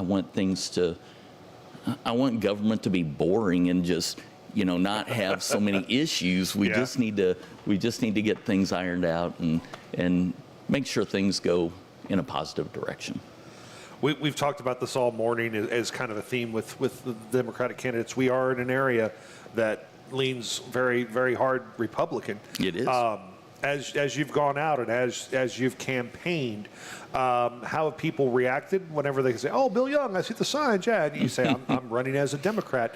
How have people reacted to that, and how have you worked through that conversation to find that common ground? Well, I have been a resident of this area for a long time, and never honestly planned on running for office. I am not a politician. I'm not a public speaker, and I'm sure that hundreds of people right now are saying, "Wow, this guy is not a public speaker." He's funny though. But other than that, I try to do what I can in the county to make sure that things are good, from volunteering for whatever I can do, whether it's Habitat for Humanity or the selling bread or whatever I can do to help out the community. That's what I want to do. And I think that a lot of people have looked past the fact that I'm running as a Democrat. I've had a lot of Republicans that this morning I was surprised that somebody sent me a message and said, "Hey, come and put a sign in my yard." And I was really surprised because I know we're on different sides, but they know as a person that what I'm made of, and that I'm not going to drive the car into the wall. We're going to do the right things. And also, whenever it comes down to a pothole in the road out here, it doesn't matter if you're a Democrat or Republican. Everybody wants the pothole fixed. And there's nothing political about that. There's nothing political about a group of employees feeling left out. That's not political, or it shouldn't be.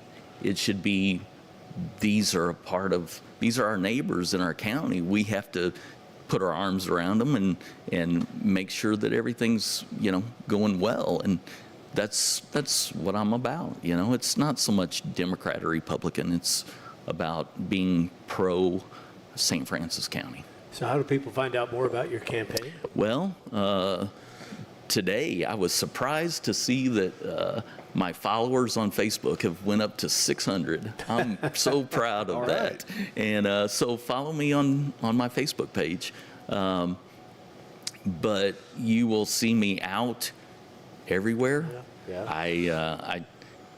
And not that my life has changed a lot by running for office, because I've always done this kind of stuff before. I went to the I guess kind of like birthday party for Deloge last night, and that's nothing that I wouldn't have done anyway. You know, that's just it's just what I do. That's what my son's grown up doing, and he's so involved in the Labor Day parade. And he doesn't know any different. That's just what since he was a little kid, we just went to the Labor Day parade.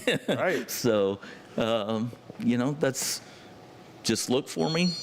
You'll find me. I'm out and about, and if you need a sign, message me on Facebook. We'll get you a sign. So, very good. But hey, I got something for you guys too. Oh, hey, this is. These are highly sought after. Yay, look at those. Not only from people from New York, but Milan, but look at this. I brought you guys shirts. Fantastic. Very. Nobody else brought us gifts this morning, man. Bill's number one. Bill, thank you so much. You're welcome. Thank you so much. I appreciate it, guys. And your friendship means a great deal to me. I appreciate both of you. Thank you, Bill. Thank you. Bill Young joining us. He is running for St. Francis County Presiding Commissioner. Parkland Pharmacy is out to prove that local independent pharmacy is alive and well. We work hard at giving you an excellent experience every time you come to see us. We love what we do, and we would love to take care of you.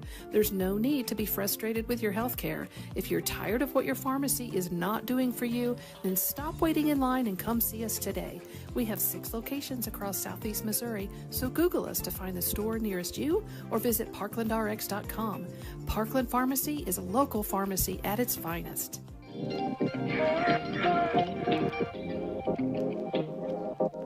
Hi, welcome to Subway. What can I get for you today?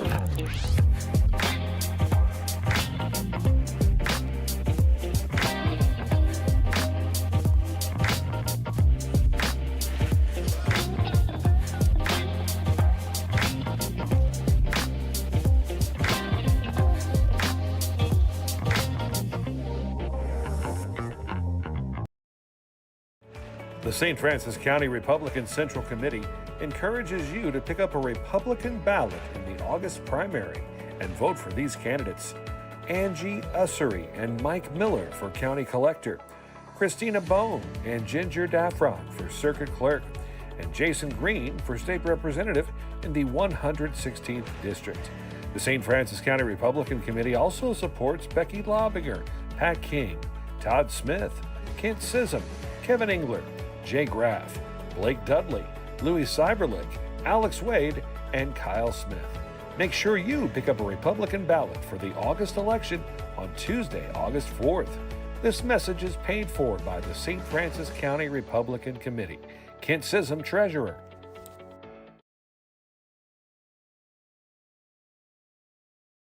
In St. Francis County, leadership, integrity, and experience matter. Ginger Daffron has the experience you can trust in the service you deserve. Committed to our community every day. As your circuit clerk, Ginger Daffron will continue to provide accurate, efficient, and courteous service while upholding the highest standards of the office. The circuit clerk is here to serve you, and Ginger Daffron will help you with court records, passports, and more. For leadership, integrity, and experience, Ginger Daffron for St. Francis County Clerk. Paid for by the committee to elect Ginger Daffron. Stephanie Daffron, Treasurer.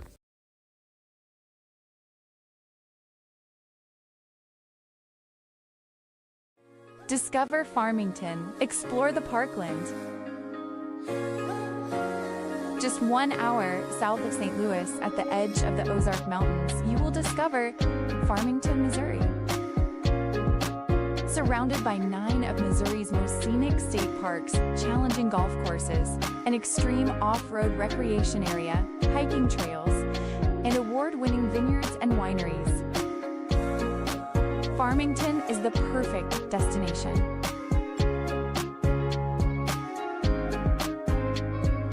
Learn more about accommodations, parks, dining, and events at discoverfarmingtonmo.com.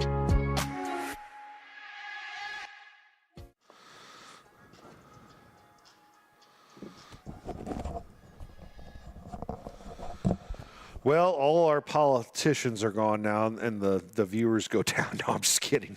We've had a good numbers this whole show, and lots of folks getting on and giving their support of the candidates. Jeff Kreitz, by the way, said good morning to us, our sheriff. Ethan Smolin says he can't wait for some true blue representation. Let's see, lots of other comments. George Tapp has been very active. Good morning, George. Steve Warren, also friend of the podcast, stopping in to say good morning to us. So, yeah, very good to see everybody active in the chat and engaging here with us on the Parkland podcast. If you or someone you know has a birthday this week, hit us up in the comments. We want to wish them a happy birthday. And let's start with our birthdays for today. Mark Tody, who do you know that is celebrating a birthday on July 25th? My sister-in-law, Terry Toady. Terry Toady. Celebrating a birthday. She was the one who made sure I came to the Toady family vacation this past week, and we had such a good time. Terry, thank you. You are tied for first as my favorite sister-in-law. We all love you very much, and we hope you are doing well. Steve Thomas, 19-time Lutheran of the Year at St. Paul Lutheran Church in Farmington, celebrating a 19? birthday. Yes, wow. He's been quite active. Happy birthday to you, Steve, buddy. I'll see you later today at church. Happy birthday to you. Paul Bimbauer, former guest on the podcast. Oh, yeah, Paul. Former pastor at the Presbyterian Church, celebrating a birthday. Happy birthday to you, Paul. And happy birthday to Bonnie Myers. I saw Bonnie last weekend at the fundraiser that was going on at the Farmington Elks Lodge. Bonnie, happy birthday to you. I hope you are doing fantastic. Andrea Eaton with a birthday today. Yeah. Happy birthday, Miss Eaton. And your Eaton Bucks, I still come across them when we're doing deep cleans in the kids' rooms. One of Jonas's favorite teachers, Miss Eaton, with a birthday today. Happy birthday to her. Amy Cooper with a birthday today as well. Happy birthday, Amy. And Megan Whited celebrating a birthday as well. Happy birthday, Megan. What about for tomorrow, Sunday, July 26th? Well, my buddy Bill Cox celebrates a birthday. I graduated from high school with him. He was a really good wrestler at Eureka High School class of 1976. Bill, how'd we get so old? Happy birthday to you, buddy. And happy birthday to Crystal Hudson. For a long time involved with Twin Oaks Winery. They're now sold, as a matter of fact. But Crystal, happy birthday wishes to you. I hope you're doing great. Making the catfish, right? Yeah. Yeah, she's a great cook. TJ Cagle with a birthday tomorrow. Happy birthday, TJ. Speaking of great cooks, Casey Richardson celebrating a birthday tomorrow. Happy birthday, Casey. Tammy King has a birthday, as does Neil Schrum. And former student of mine, Madison Bermia, celebrating a birthday tomorrow. Happy birthday, Maddie. What about Monday, July 27th? Well, our good buddy and former co-worker, Michael Capias. Michael Capias. Birthday. I still work with him. In fact, I need to call him and see if he can come help me do some football games this year. 20 years old a few years ago, and he already had a better radio voice than me. And he's also losing his hair. Well, yeah, buddy, welcome to the club. Or as Bruce Willis would say in Die Hard, welcome to the potty, pal. Yeah. Happy birthday, Michael. And happy birthday to Jason Welker. He and Amy are the owners of the Big Door Coffee House just down the road from us. Yes. I hope you are doing fantastic. Jason, happy birthday to you. Happy birthday to Dwayne Rosner, probably the best chicken preparer in St. Francis County of the Homestead fortune and fame. I keep hearing rumors Homestead's coming back, Dwayne. Bring back Homestead. Bring back Homestead. We want chicken. Happy birthday to Darren Brown. Darren celebrating a birthday on Monday. Happy birthday, Darren. What about Tuesday, July 28th? Tuesday birthdays. Kathy Finley celebrates a birthday. I was best man at her wedding to Bill Finley. All right. Going back over 30 years. Wow. We still keep up on Facebook. They're living in Central Arkansas. Happy birthday to you, Kathy. I hope you are doing great. Happy birthday to Sherry Pratt. She keeps Midwest Sports Center. Yes, she on does. The straight and narrow, and she also does a lot of good work helping out with law enforcement. Got a Shop good with heart. the Cop is a big and backstoppers. Backstoppers. Tanya Johnson, happy birthday to you. She is a race car driver. She's awesome. Happy birthday to you. She does a lot of good work for Dress to Impress and Visions and Autism. And Sherry Boozenbark, one of the many Boozenbarks that are a part of this area. Happy birthday to you, Sherry. Hope you're doing great. Happy birthday to my sister-in-law, Kristen Whaley, the president of the Deloge Library Board. Happy birthday to you on Tuesday. Hope it's a great day. A couple weeks ago, we went to Branson and walking through the all-you-can-eat breakfast buffet. I look up and I see a familiar face. It's Bailey Sipp, Miss Sipp from Farmington High School. We ran into her on vacation in Branson, and her birthday is Tuesday. Happy birthday, Miss Sipp. Gretchen Grimminger with the birthday on Tuesday. Happy birthday, Gretchen. And Peggy Robinson, one of the best singers you'll ever hear in our area, celebrating a birthday Tuesday. Happy birthday, Peggy. What about Wednesday, July 29th? It's a good week for sister-in-laws, for Mark Tote, another of my sister-in-laws, Jenna Tote, celebrating a birthday, the pride of San Antonio, Texas. Jana, happy birthday to you. Much love coming your way. Tied for first as also my favorite sister-in-law. Happy birthday to Becky Panshot. Becky does a lot of great volunteer work, including for the Help the Hungry bake sale. I serve with her on a couple of different committees. We help call bingo out at the Presbyterian Manor once a month. She's an awesome gal. Happy birthday to you. Happy birthday to Danielle Owens. Danielle, I hope you are doing great, and we hope you have a wonderful birthday. Tracy Stroud, happy birthday to you. Former Azalea Queen. Yeah. In Fredericktown, going back, we'll just say a few years and leave it. A couple years ago. Yeah, we'll leave it there. Now she's a FFA teacher at Farmington. Yes, part of that FFA program that is just spectacular. Amen. At Farmington High School, they do such a good job. Happy birthday, Miss Stroud. What about Thursday, July 30th? Renee Kurtz celebrates a birthday. If that name sounds familiar, she is married to Steve Kurtz, who formerly was the president of Mineral Area College in Park Always Hills. liked Dr. Kurtz. He was very good to us media Very folk. nice guy. Renee, happy birthday to you. She's a wonderful gal as well. Cindy Backer, excellent real estate agent in the area. Cindy, happy birthday wishes to you. And Madeline Usherwood, former guest of the podcast. Yeah. Celebrating a birthday. She's also very involved in the Help the Hungry bake sale. Madeline, I hope you're doing fantastic. Happy birthday to you. Happy birthday Thursday to Mr. Brock Buzenbark of Buzenbark Carpet. Brock, hope you get a chance to get out on the motorcycle Thursday and do some tricks. Happy birthday to you, buddy. And one of our most devoted listeners of all time, Mr. Chad Smith. He lives in Ohio, but he listens. He watches the podcast usually on Saturday mornings, and then he listens to it on his workouts, usually every Monday and Tuesday mornings. And I know he's first thing every Monday because there was a couple times I was late in uploading it, and he messaged me. He's like, "Hey, where's the podcast? I need to hear it." Happy birthday, Chad. Hope it's an awesome day for you, buddy. And thanks so much for your continued support. And then Friday, July 31st, who you got? Oh, man, we got we got a couple former guests on the podcast. The one and only, the legendary Heather Garner. Heather Happy Garner. birthday to you, Miss Heather, pride and joy of St. Paul Lutheran Church. How many times has she won Lutheran of the Year? 6. Okay. 6-time Lutheran of the Year. Not quite up there with Steve Thomas, but Steve has a few years on her. So happy birthday to you, Heather, from your husband and your kids. Another former guest of the podcast, Vicky Wisnowski, celebrates a birthday. If you drive along A Street in Farmington, you'll know her house right away because of all the displays out in the front yard.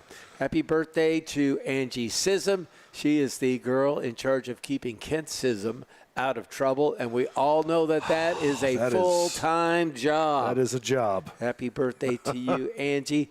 Brittany Menley celebrates a birthday. She is a sweetheart. Her mom, Michelle, used to work at the radio station for a bunch of years, and Brittany would always come in, and we'd always sit and talk, and she'd show me how high she could jump, and then she'd show me. She was living in Colorado. I saw her. She's a high jumper now. No. Yeah, no, I saw her last fall at a Farmington High School football game, actually, and caught up with her a little bit. Happy birthday to you, Brittany. Happy birthday to Morgan, and I hope I say this name right, Morgan Ochapento. She is now married, and I believe she's about to have her first baby. But back in the day when she was a Fredericktown student, she was one of my interns on the radio. And she did a fantastic job. So, Morgan, happy birthday to you. And Becca Williamson, happy birthday to you from all of your family. And our buddy Derek Wiles. Derek Wiles. Happy birthday to you. He was a great football player. Great back in catcher, the day. too. Great catcher and a pretty good wrestler, I believe. Yeah. He's a three-sport superstar. So happy birthday to you, Derek, from all of your family as well. I just have one birthday for Friday, and that's the legendary Sam Haggerty, local drummer, celebrating a birthday. Happy birthday, Sam. Hope you have a great birthday. That, of course, from your mom and dad and grandma and grandpa and all the other people in the Haggerty family that think you're all right. Speaking of all right, we're going to take an all right break, and when we come back, we're going to do our entertainment segment. We're going to wrap up the podcast with our music song of the week. At First State Community Bank, our why is simple: to bring a positive impact to every community we serve. We are your neighbors and partners in building a stronger hometown. We work side by side with our community to help local businesses grow and families succeed. Our team takes the time to understand what matters to you, combining personal services with the latest technology so you can bank your way. Stop by one of our locations or visit us at fscb.com.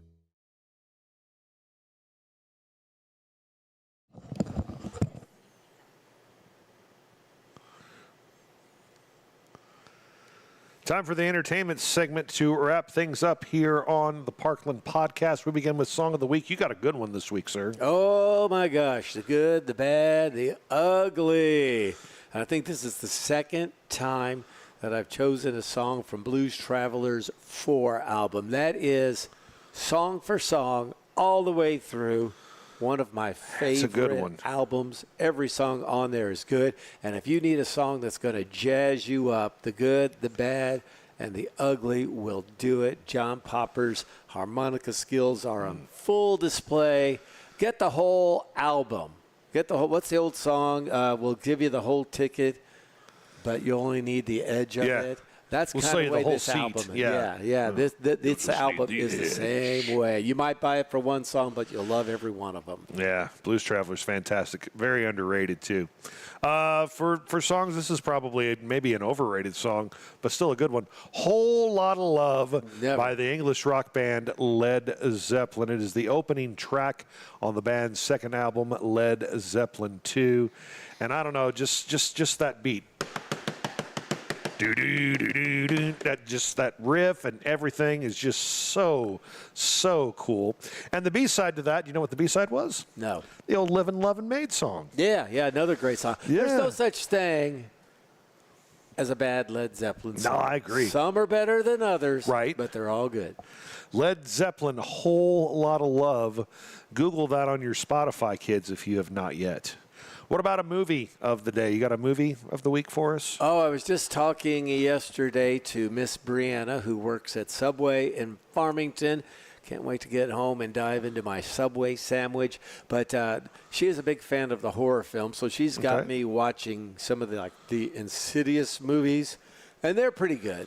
But there is no better scary movie out there than the very first Conjuring movie. That movie sent chills up and down my spine, and now I've seen it 4 or 5 times, and there are still parts of it that make me very uncomfortable. It is that good. So if you like a good scare, The Conjuring is a movie that will not disappoint. I'm going to go with a movie that is one of my all-time favorite movies, and a lot of people really do like it. When students ask, Mr. Lowry, what's a good movie that came out when you were a kid that I need to go see? Well, I don't know if I was a kid. I was a senior in high school, but it's hard to beat Shawshank Redemption. Good movie. And some people don't know it. It's based on a Stephen King novel. Oh, yeah, I've read the book. Yeah, Rita Hayworth and the Shawshank Redemption was the name of the book. So I guess Rita Hayworth was the poster, right? Yeah, I've read the book. That's what he used to cover up his escape route. Right, but just such a great movie, and it really the breakthrough role for Morgan Freeman. And Driving Miss Daisy. Yeah, and you look at Morgan Freeman in Shawshank Redemption. He looked old then, but he's got the voice. But he's still got the voice. But what a great movie! What a great performance by Tim Robbins. Tim is just fantastic, and he's been good in a lot of movies. Fantastic in that one, Shawshank Redemption. Check it out. Find out about Andy Dufresne when you watch that movie. Next week, we have a good show lined up for you. We're going to talk to our old radio pal, Doug Glenn Barry. He'll be joining us right after the Baby Boomer concert, Friday night performance. So he'll be able to talk about that. I want to pick his brain a little bit about Vinyl Revolution, the band that he's got going and that's playing a bunch. He's also busy with the Barry Brothers, lots of shows there too, but also a teacher. So we're going to talk a little teacher stuff. Yes. And I want to talk a little radio with him as well. He's still doing Saturday mornings, competing against us over on B104. Good man. But he'll have it all recorded, so he'll be able to join us 8:30 next Saturday. Good and man. then David Todd, candidate for the 116th district on the Republican ballot, will join us at 8:45. The following week, we're done with politics for a while. We're going to talk to the Farmington High School cheerleading squad. They had a pretty good run this summer at some camps. They're going to tell us about that. And before you know it, you're going to see, I see the cheerleaders like 17 times a week with all the stuff I do at FHS. So we're looking forward to visiting with them. And then August 15th, John Steffen and Susan Dix are going to tell us about Sam Doss Days. Sam Doss, the murder of Sam Doss, coming up on its 100th anniversary in the city of Deloge. So big plans for that. That is what is coming up on the Parkland podcast. We've been on the air for over 2 hours. You ready to tell everybody goodbye? Stay cool today. Yes, stay cool this week. Thanks so much for watching. Thanks so much.